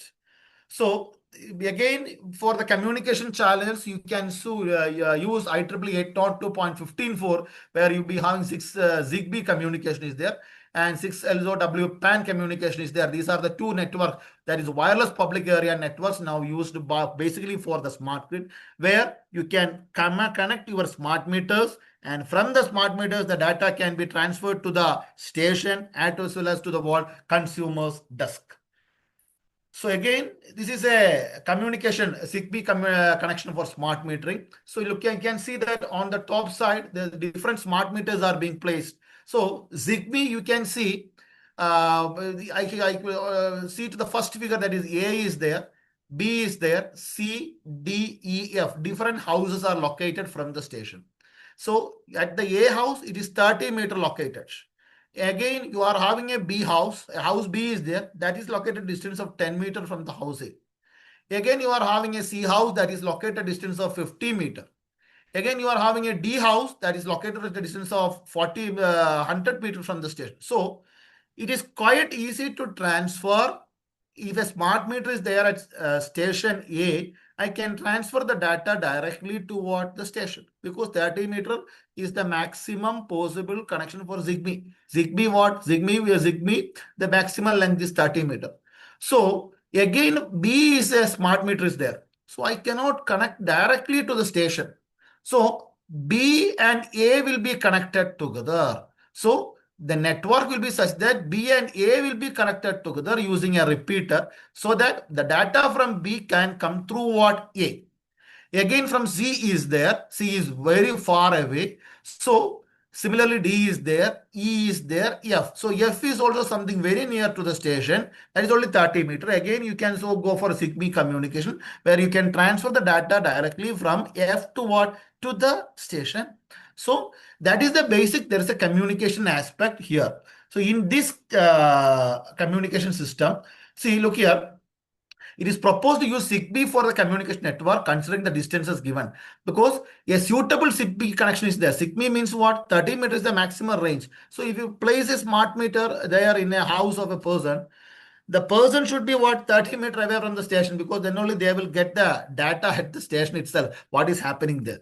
So you have to use, in that case, you have to use dedicated repeaters. So entirely you can use for what? Repeaters are there, hubs are there. So hub means what? Entire data is coming, switches are there. All these communication devices can be incorporated for forming the community. So I am telling you, basic thing is that the IEEE 802 standard is the basic standard for communication with a smart grid, and that communication standards are set according. You have local area networks are there, wireless LANs are there, ZigBee communication is there. All these communication interfaces are incorporated to the power system network to make it a smart grid, so that continuous monitoring of the parameters are available now.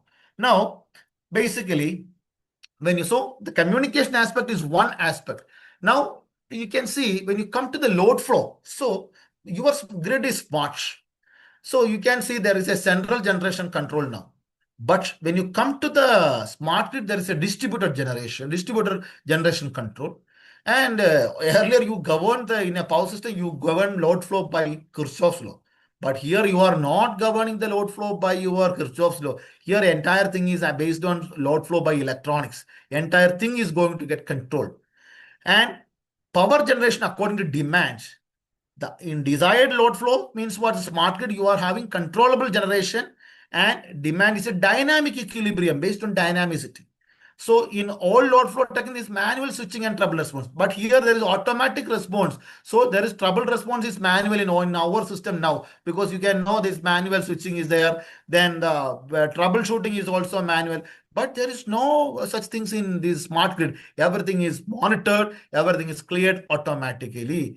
And simulation and response tracking is there in present situation. And there in a smart grid, the main thing is that there should be monitoring of overload against bottlenecks, because there should not be any bottleneck. In any smart grid, no bottleneck should be created. So that is, the power is very smooth and the entire thing is monitored. That is the basic function of a smart grid.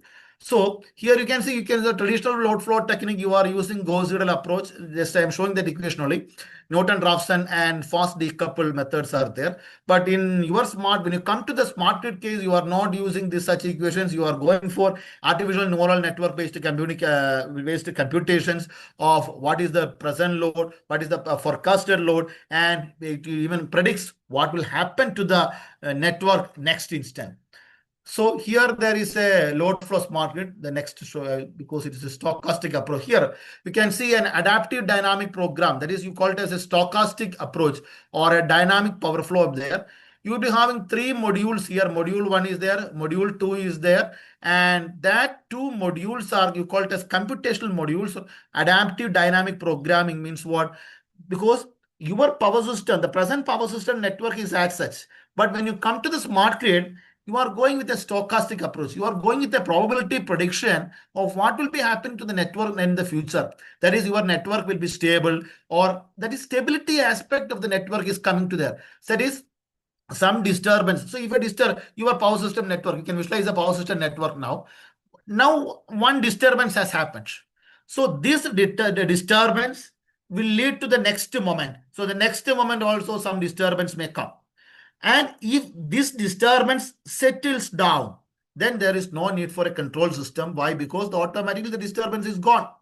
But when it switches to the next moment, that disturbance has to be alleviated. So there you go for what? A dynamic aspect. That is known as, you call it for adaptive dynamic programming based on the situation to what? To monitor this power system.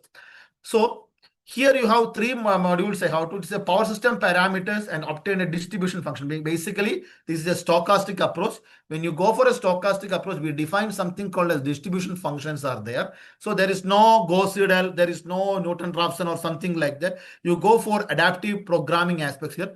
So then the module 2, then you read the power system parameters, you define a model. There you define a model. So you define a model with uncertainties, including define the objective constraint function of you. So basically, if you are designing a smart grid, you are creating a model. And that model is created based on some objective and constraint functions for each problem. And these constraint functions. So constraint means what? If your power system network smart grid is there and some outages may come.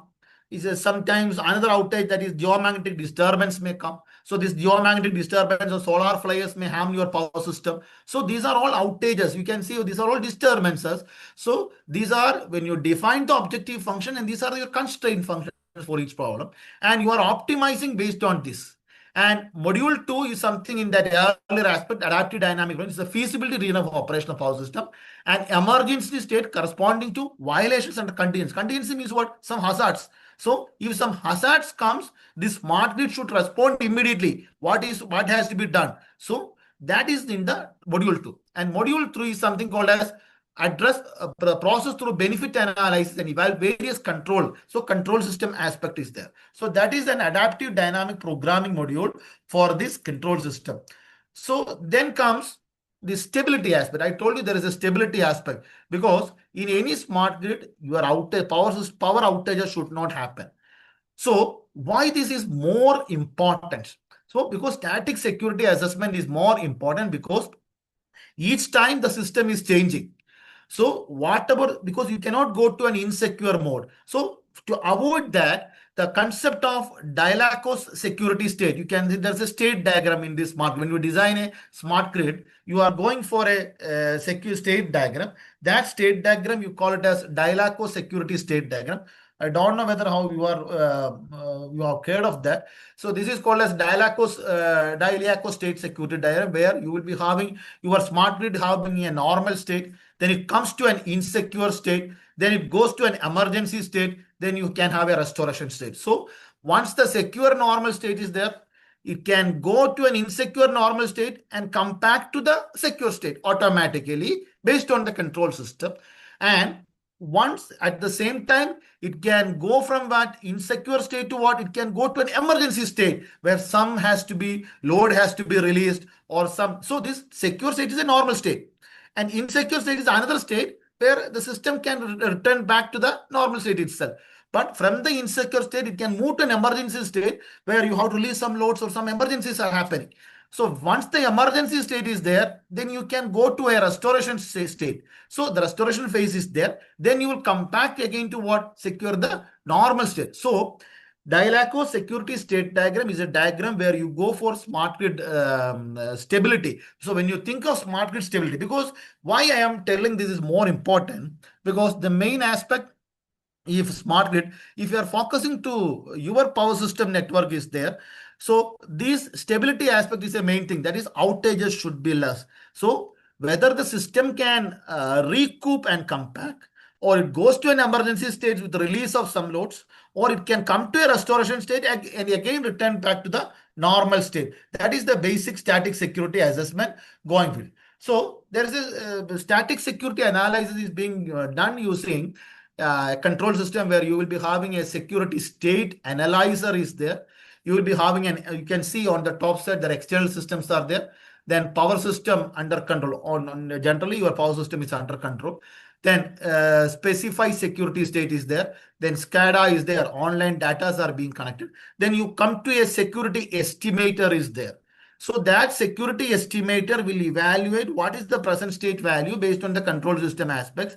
And you can say what, then it will check whether this system is secure or not. If it is not, it has to be again again it has to restore, or it can come back. That is a smart grid. So it will automatically control, it will come back the original state itself. So that is why I told you Dilaco state diagram, you can have a secure state is there, then you come to an insecure state, then you have an emergency state followed by what, restoration state, or you come back to your original state again. This is the basic aspect of this. And based on, so if it is the severity of contingency, because if some contingency means some hazard has happened. So based on the severity of contingency, this smart grid, you are giving some performance index. So a security type performance index ranks the severity of contingency, how high is the hazard, or how high is the contingency that happened in the power system. And based on that contingency, you are responding back. So when you go for a stability analysis of smart grid, you will be having a robustness, that is persistence of system carry behavior under perturbations. That is the main thing, perturbation or uncertainty. That should not be there. Scalability, ability of system network or process to accommodate growing, because you are widening the power system network. So now you go for widening the power, your power system network means what? The supply will be switched off for some time. Many times the supply will be switched off, then they will be working some there. So that is not a scalability. Automatically, your smart grid should take the scalability. Stochasticity, time development. So to be analyzed the terms of probability. That is, I told you, it is stochastic or dynamic program. We cannot go for Newton-Raphson studies or Gauss-Seidel method here. You cannot compute like that. It is based on parameter optimization algorithms. That is, you are having different optimization techniques like linear programming is there, non-linear programming is there. So you can choose some optimization strategy from there, and colony optimization is there, and you can determine the optimum power system parameters based on, because any power system network for a smart grid, you model it using a objective function, and that objective function can be minimized or maximized based on some constraints. And that constraint you go for what? Optimization. And predictivity, rigorous, often quantitative forecast. Your system should forecast something, and adaptability should be there. And all at the same time, your last point is more important. You have to what? Online real-time data acquisition. And these stability methods include some voltage stability is there. Then you can see what contingency ranking is an aspect, because contingency ranking is an aspect. Contingency in your power present network, there is no contingency ranking or something like that. When you go for smart grid, you will be having a contingency ranking. Contingency means what? Hazard ranking means what? Some power outages or some disturbance ranking should be there. And this includes real-time usage of ant colony. That is an optimization strategy where you can go for ant colony optimization. You can use neural networks there. Then selection condition can be modified. Then you can perform what? Lot of things can be done using it. Because mainly when you come to smart grid, you are using neural network for many aspects. And based on the neural network aspect, you are going to compute your optimization strategies and predict your network. So when you come to instability, so there is mainly this voltage instability is there. So I will be telling it faster because that requires more detailed approach, because dynamic instability is there, static stability is there. So dynamic instability you call it as type 2 instability, and static instability you call it as type 1 stability. So you can classify it as transient voltage, very fast transient voltage collapse, transient voltage collapse, and long-term voltage collapse is there. These are the main stability aspects. There is some stability aspect that is happening with the smart grid. So dynamic voltage stability is what you can have. It is load dynamics, dynamics of SVC controls and fax devices, tap changer dynamics, then load frequency, and it all that is governor control, AGC loop. So these create some fluctuations in the power system. And that is because when you open some governors or something like that, that is AGC is happening. So when you tap change also, when you transformer tap changing also will create some fluctuations. These are then load also can vary. So these are will create, these issues will create dynamic voltage instability. And 1, 2, 3, that is machine and excitation system dynamics, including power system stabilization, load dynamics. 3, dynamics of SVG and fax devices. These are fast dynamics. And 4 and 5 represent what? Slow dynamics. So based on this dynamics, you can model your system. This is I'm not going to more detail. You will have two models based on XS dash and XF. And this mathematical model of the power, this is the mathematical model of your smart grid. And this will be optimized for getting the constraints on. So this is a power system network. You will be getting XS is there, XF is there, and you will have two systems. One is XS and XF is there. And based on the voltage collapse type instability, you can classify it as what? Stable or unstable, or you can classify what type of voltage instability has happened in the power system. So different type of voltage stability assessment techniques are there. VP is a common method because voltage stability is an issue in this smart grid. It should not happen in smart grid. So for removing that, you are proposing different methods. See, these methods are only proposing. You can write in purpose, and validations you require a lot of time, because voltage instability proximity index method is a special method we used for what? Voltage stability assessment techniques and so on. Then VP method, you will be having some vector angles, you'll be having some index value, and you will be doing some sensitivity analysis also there. So VP method, but you can you can predict what is the instability, voltage instability that has happened in your smart grids. Then based on this, things should work. You require some smart grid tools should be there. So you should require, when you design a smart grid, you cannot design a smart grid as such. You require many decision support tools. See, whenever we go for projects, that is BTech projects, the students will come and say, I am going to design a smart grid. So actually, what is a smart grid and the concept of smart grid? See, a lot of things are coming in this. We cannot say smart grid cannot be designed in a faster way. You will require sort of decision support tools, and you will require a lot of optimization tools, that is linear programming, non-linear programming, integer programming, stochastic, and chance constraint programming, because your voltage instability should not happen. And when you switch on something, that is your tap changing has happened or something, so the instability occurs. And these such instability should not happen in a smart grid, and these should be optimized. So these optimizations should be based on some model. You model your smart grid using some objective functions, and constraints are given, and then the system is being optimized for parameters. So before you go for telling a smart grid, I have designed a smart grid, you have to model the system. Then you can give the dedicated communication channels and control system aspects. So there are a lot of barriers for this energy. So a lot of barriers and solutions for this. So too many decision makers are there, and you have to create an intelligent system.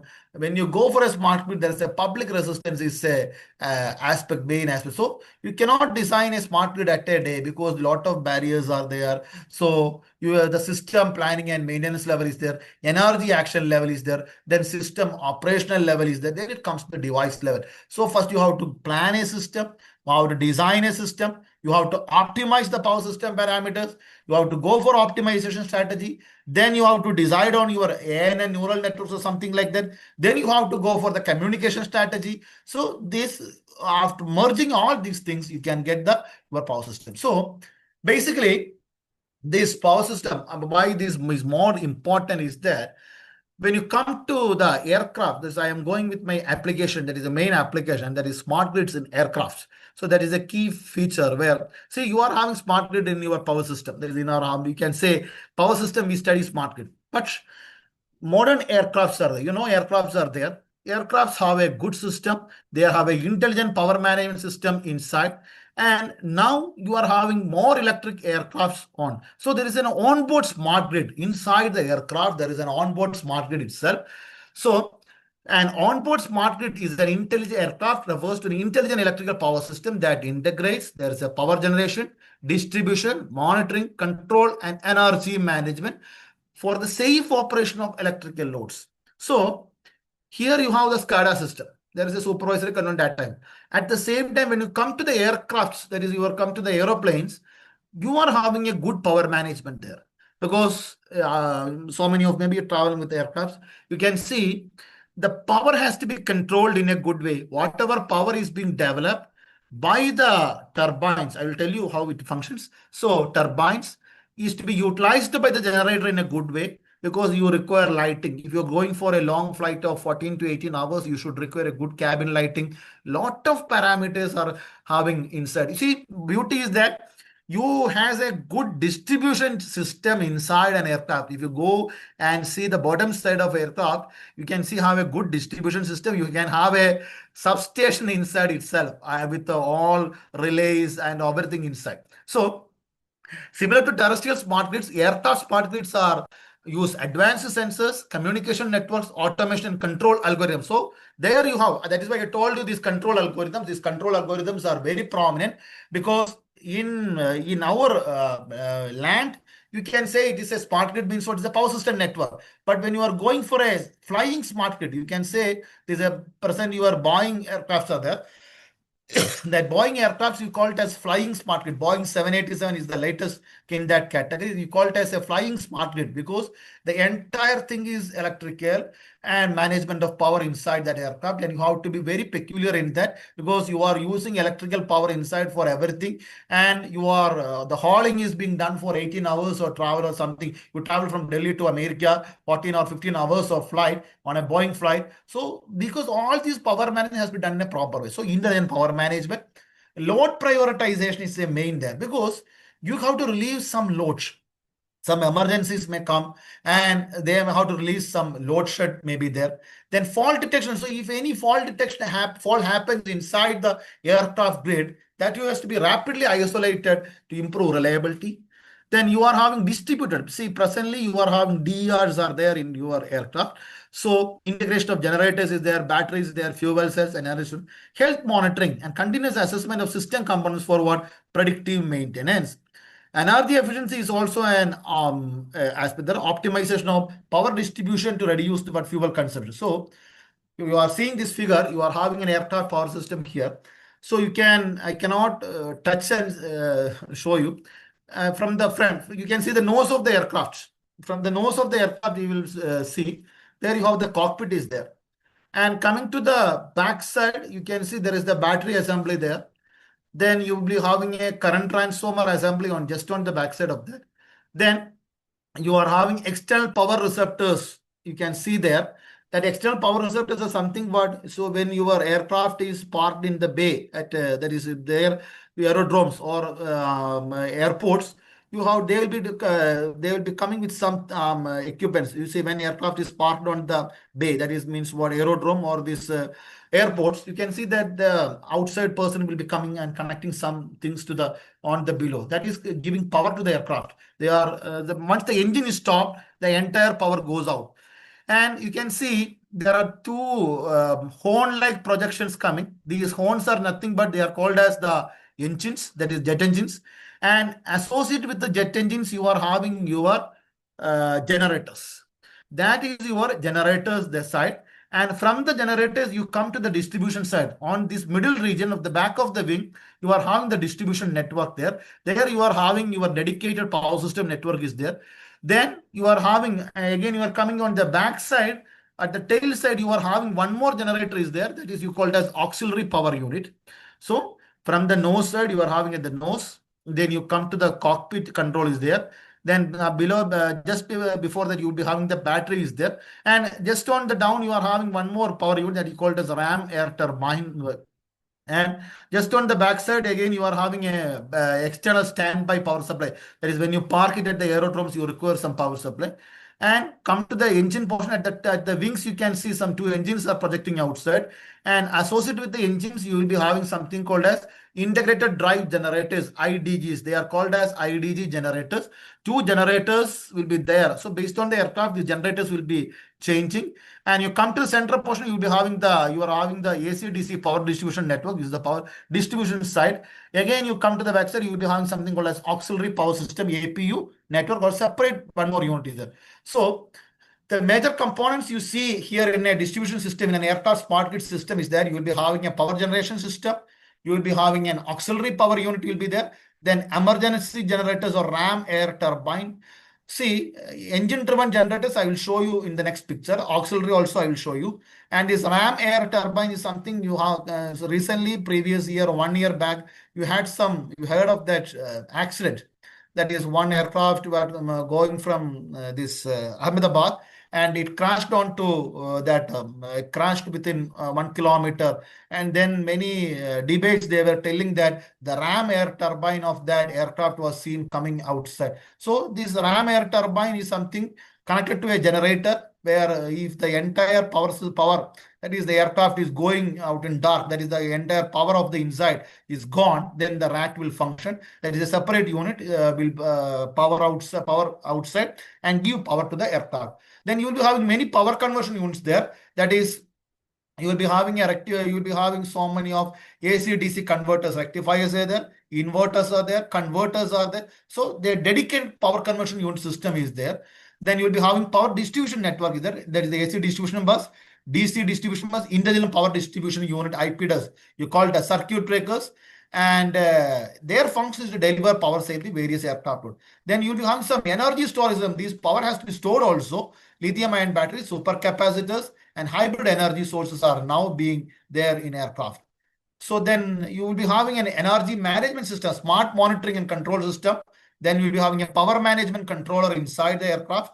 Then flight control computer interface, because the cockpit is an example where your captain interacts with the aircraft through the cockpit. Then health monitoring system.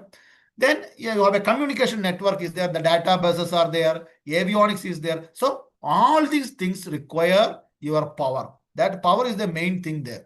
So then you are having electrical loads are there, avionics loads are there, flight control actuators are there, cabin lighting means inside the aircraft you have to give some lighting. Then protection and fault management is an important thing. You are having circuit breakers there. Then load shedding mechanism is there. Overcurrent protectors. You are having a dedicated bus and dedicated power system inside.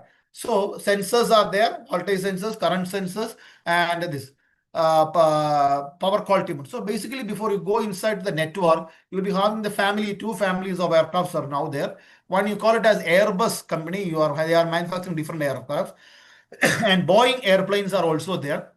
These Boeing aircrafts, you call it as more electrical aircraft. You call it as MEA aircraft because the entire functionality of Boeing aircrafts is basically being done by electrical. But Airbus family, you can say it is based on hydraulic system. And when you come to Boeing system, you are having what? More electrical aircraft side. So this is a direct comparison. I don't know if this side is visible or not. A lot of parameters are there. We will go to the next slide. So this is your traditional side, and this is your 787. That's Boeing. You can say I have shown you that this power system is there. Then at the wing side, you are having two engines are there. Okay, leave that slide. We'll come to the next one. That will be more. So this is the dedicated power network of this Boeing 787. See, I told you on the wing side, there are two engines. You can see there's a left engine as well as the right engine.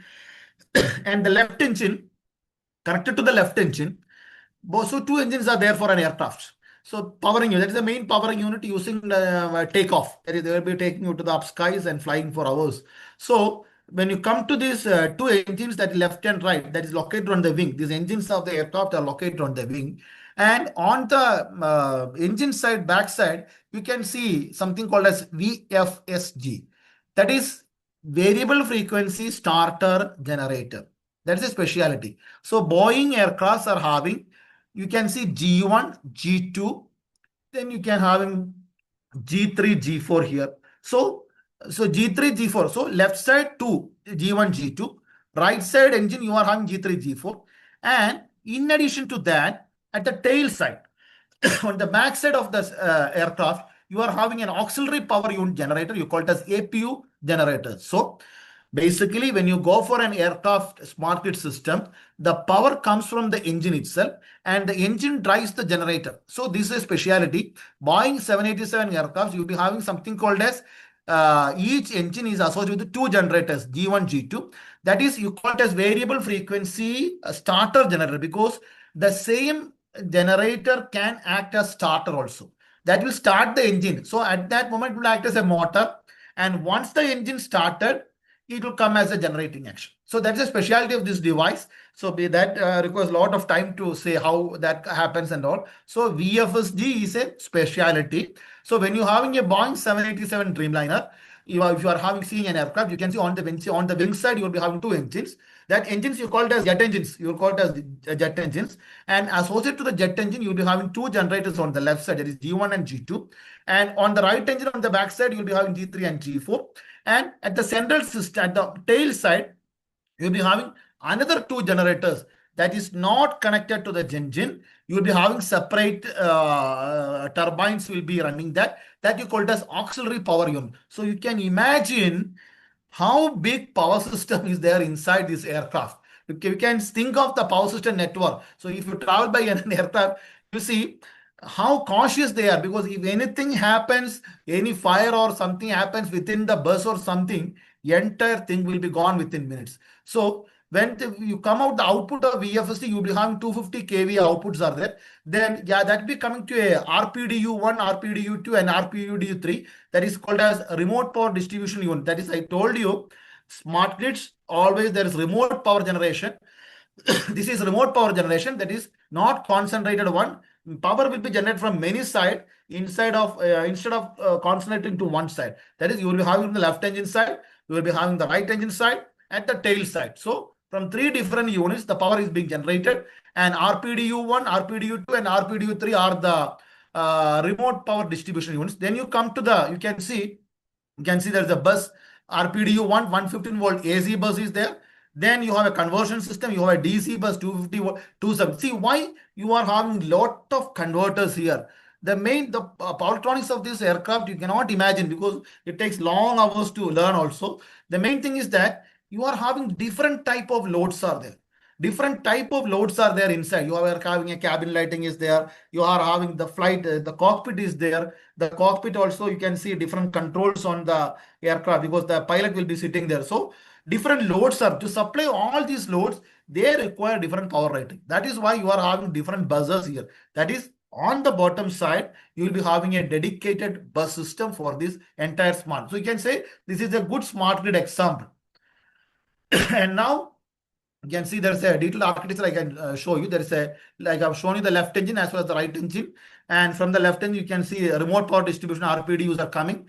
And you can see the buses coming. AC buses are there. The DC buses are there. 1, 2 are the DC buses. Then again, AC bus on this side, AC bus on this side. Then they will be meeting all the loads like avionics means what? You will be having a lot of electronic things inside. The cabin lighting is, cabin means what? You will be sitting on the seat. And on the top side, you can see the lighting. There's a room. That is the cabin lighting, flight control, then gallery lighting, and all lot of things are there. So all these things require different loads. So basically, this is the electrical architecture of that system. And I can show you the engine once again. This is the engine side. This is a Rolls-Royce trench engine, and connected to that, you can see generator 1 VFSD is there on the top side. Generator 2, that is, the name itself is a specialty, variable frequency starter generator, because at first he will be acting as a motor for starting this big engine. Once the engine starts, he will change his mode to make as a generator, and he will be generating. And mainly, one more thing is that the power that is coming out of this is 400 hertz frequency. That frequency you have to convert it, because the engine is running at a very high speed. is around 10,000 RPM, 15, because when you are cruising at air, the engine makes a speed. You can say that the aircraft speed is nearly around 800 kilometer per hour. That is when you are cruising at a phase of, once it has took off from the ground or the airport, it rises to the 30,000 feet. And once they are stable at 30,000 feet, they'll be moving or cruising at a speed of around 800 kilometer per hour. So at that speed, the engine will be its maximum speed of around 10,000 or 15,000 RPM. And that 15,000 RPM you cannot directly give to the generator. So your maximum generator will have around 5,000 or maximum you can get 3,400 or 4,000 RPM. So there's a dedicated gear system also for connecting to this side. So this is the engine as well as the two generators. So Boeing 787 is a specialty that you call it as a more electrical aircraft, or you call it as a smart grid aircraft. We can call it as a smart grid aircraft because all the systems are distributed system. You will be having a distributed network, distributed buses are there, and the power generated at many different places and dedicated control system aspect. You can see the generator figure also here on this VFST. Then when you come to the back side, you can see the tail side. There is another power unit for this aircraft that is called as auxiliary power unit. So this is an APU, is a separate unit there. And you see one more thing. This is a smart grid. This is Boeing 787. You can say it's an onboard smart grid, and there's a dedicated control system for this. So automatically it will be checking everything. All parameters will be checked automatically. And if anything deviates from the parameters, it will be immediately corresponded to the cockpit side. That is the pilot deck. It will be immediately coming, and the warning light will be coming. And the warning lights will be of 4 types. You can see it is a caution light, then emergency light, or warning light, or display light. Because 4 lights are there. That is, there is a red, green, like that colors. So leave and come to this. This is an auxiliary power unit. It's on the tail side. So I told you, for a Boeing 787 Dreamliner, your power unit will be on that at the wing side, one engine. Left side, right side, there's another engine. And connecting the wing side, one engine, you will be having 2 VFST. You will be having 2 generators. And the right side also 2 generators. And the back side, you can see again 2 generators are there. This is called as auxiliary power, because the main thing is that if your generators on the wing side, on the engine side fail, you have to give APUs. Or APUs also will function, give many loads inside. So there is an auxiliary power unit is there. And here you can see another aircraft is there. You know there are 2 major companies are there. One is the Boeing aircraft as well as the Airbus A320 aircraft is there. And this is a different aircraft. You are having this electrical system architecture is there. So this has a different aspect. Why? Because the engine aspect in the engine is, I'll show you in detail. Here you can see this engine. So with the engine, you'll be having the generator on the bottom side.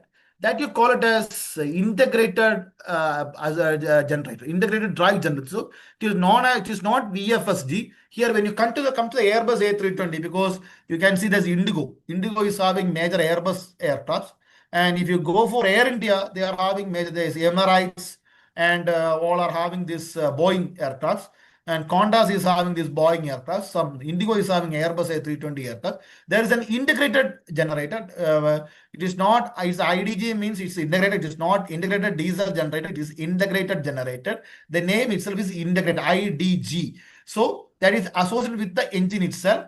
Once the engine turbine works, the same shaft is moving through a gearbox. So you can have a gearbox here.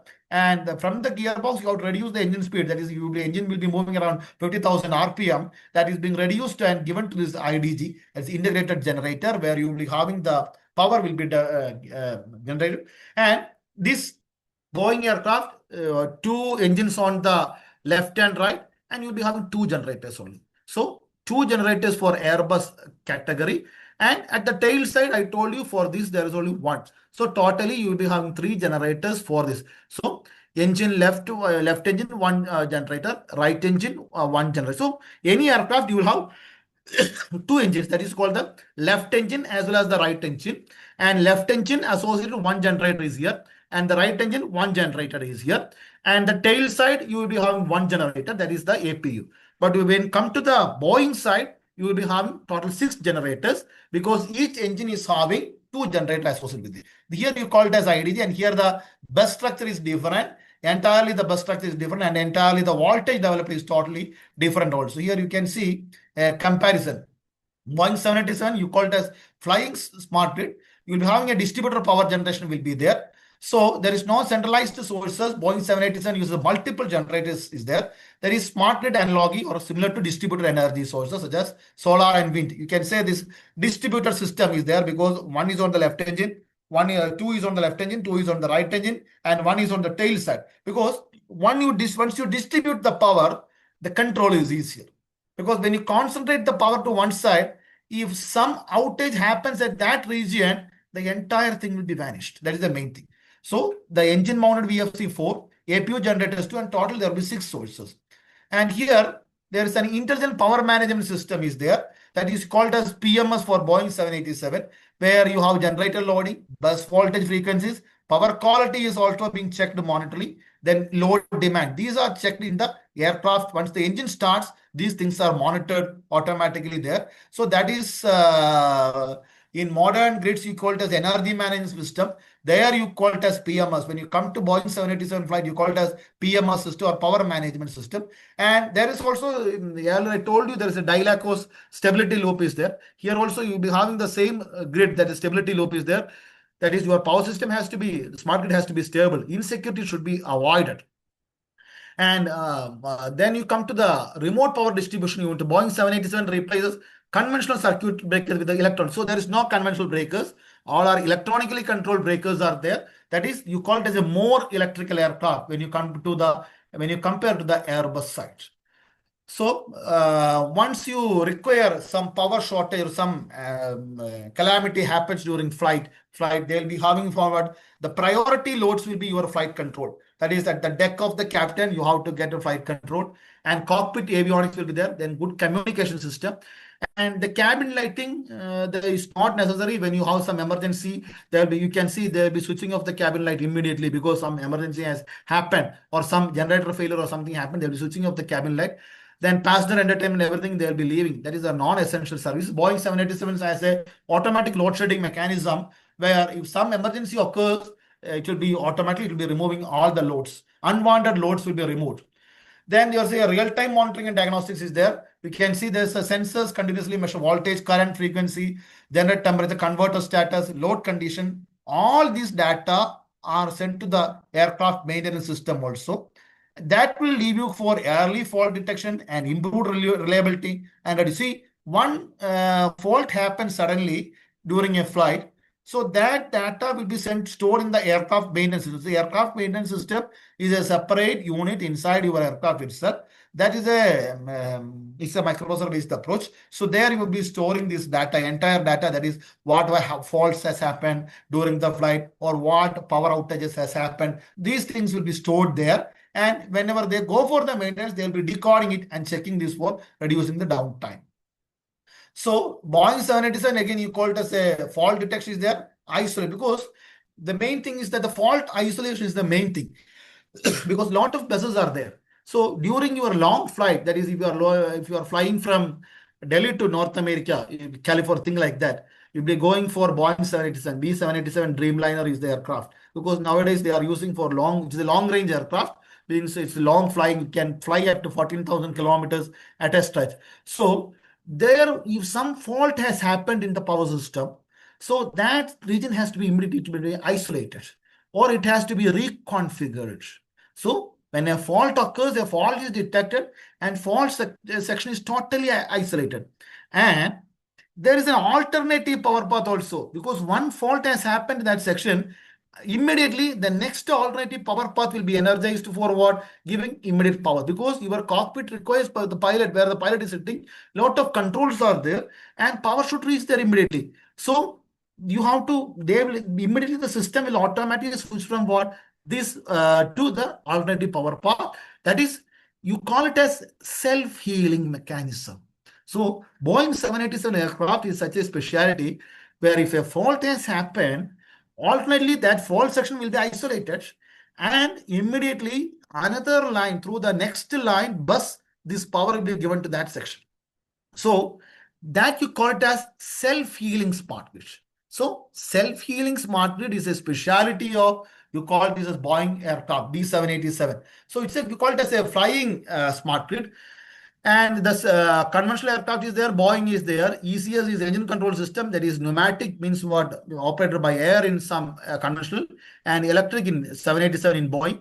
And you can see wing anti-ice, means wing anti-ice means what, once your flight is in Canada or something where there's the heavy ice at the airports, the entire wing will be filled with ice. So de-icing should be done. This ice should be removed. And generally they use bleed air, something called as bleed air will be using for icing. But Boeing 787 uses an electrical system for de-icing there. And engine start. So conventional aircraft, it is pneumatic starting, but I told you Boeing, it is having VFSD. You call it as a starter generator. It will be starting your aircraft. And power management is limited for conventional aircraft. At the same time, it is very intelligent for Boeing 787. And one more thing is there. So if any power distortion happens inside aircraft, this is an intelligent system. This is an intelligent smart grid system. Then immediately there is something called as RAM air turbine or RAT. It's a small air turbine that just below on the bottom side of the aircraft. Generally it is located the inside. Once some emergency happens, this RAM will come from its deck. That is from the bottom, it will be pumped down. It will be coming outside. Then it will be generating power for that is, and you see, you can imagine a case where you lost your engine generators, you lost your auxiliary power, so no power, nothing, entire everything lost. So immediately this is an intelligent smart grid. So the RAM air turbine will come outside and start, and it has its own generator associated with the RAM air turbine that will give you the power for maintaining the essential things till you reach the next airport.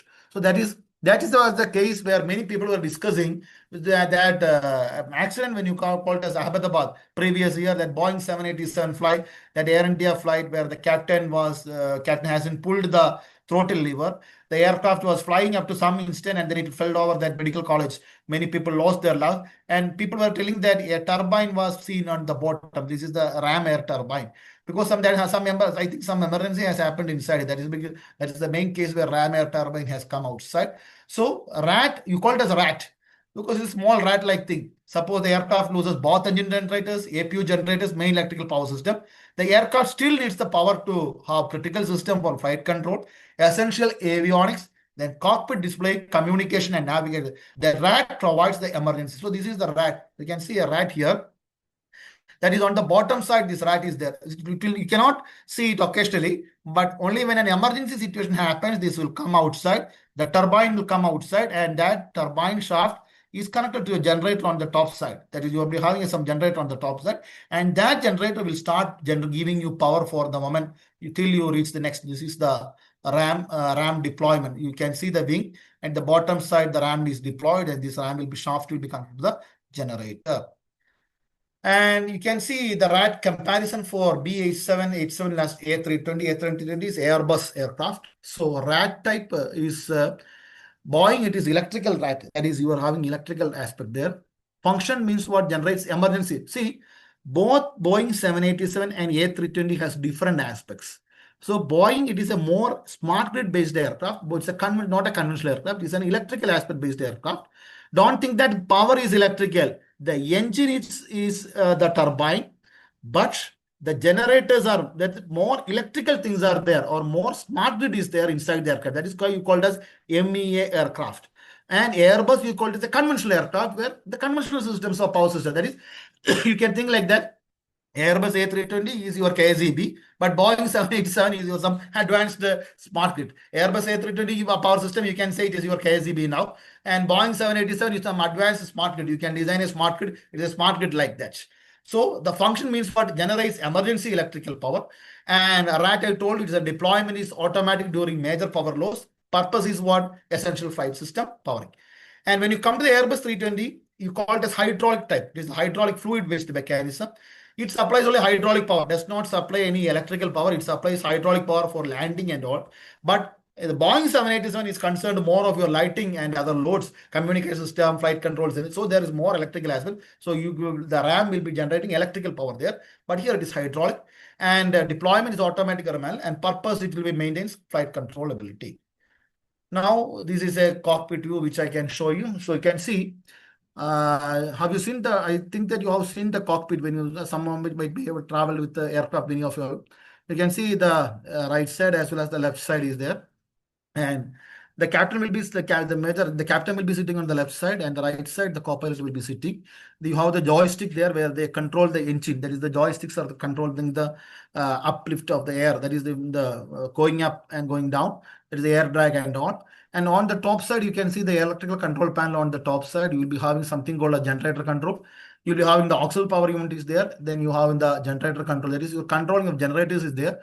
And you can see the bus system will also be there on the electrical system schematic. You can see the bus system. That is the bus system. A simple diagram will be there. Don't think that the entire bus will be given there. The major bus will be given. The captain will be knowing what is the major bus and what are the major loads there.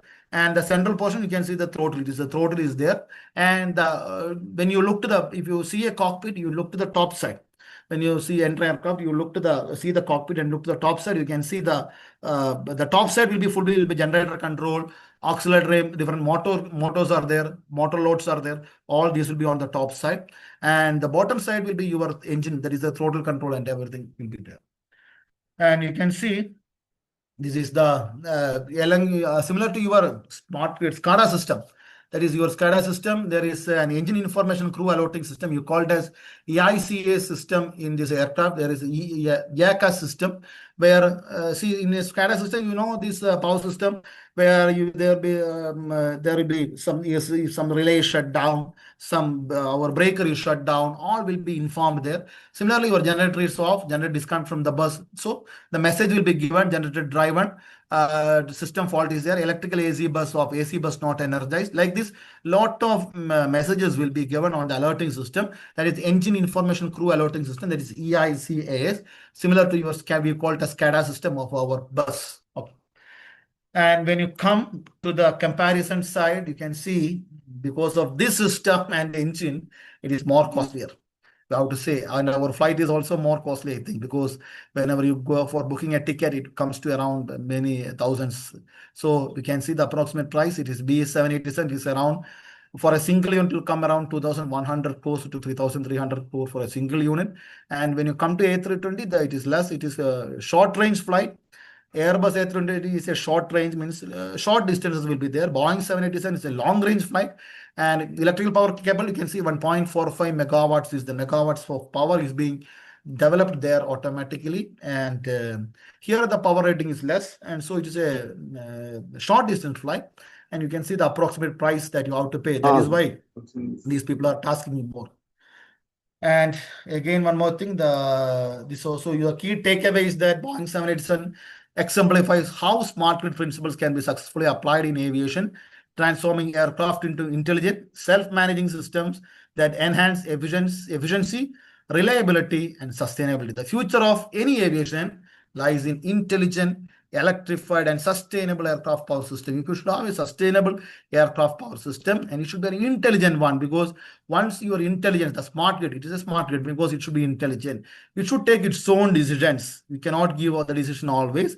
So whenever a power outage happens or whenever a load shed happens, it has to manage itself. That is the main takeaway. So the Boeing 787, I say it is a flying smart grid itself when compared to A320, it's a conventional aircraft.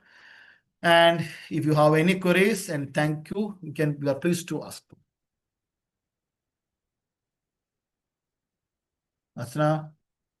Yes, sir. Yes, So, dear please. participants, if you have any queries, you can unmute your mic and ask, or you can put it in the chat box.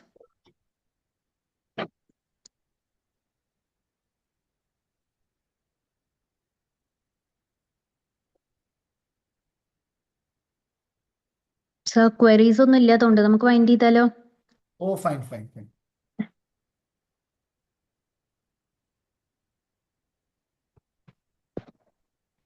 So thank you, sir, for such an insightful and engaging session.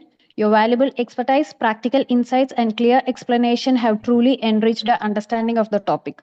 We sincerely appreciate the time and effort you have taken to share your knowledge with us. On behalf of the Department of Electrical and Electronics Engineering, I extend our heartfelt gratitude to you. Thank you once again, sir, for being with us today. We look forward to interacting with you again in the future, sir. Thank you once again. Thank you so much. Thank you. So So if they want to ask something, they can give my number relating the power system aspects in aircraft. You can ask me. Okay. Sure, sir. I'll share your number and email ID with participants, sir. Thank you. Thank you so much. Okay, thank you, sir. Thank you, sir. Participants, the feedback link has been posted in the chat box. Please complete it and before leaving the meeting.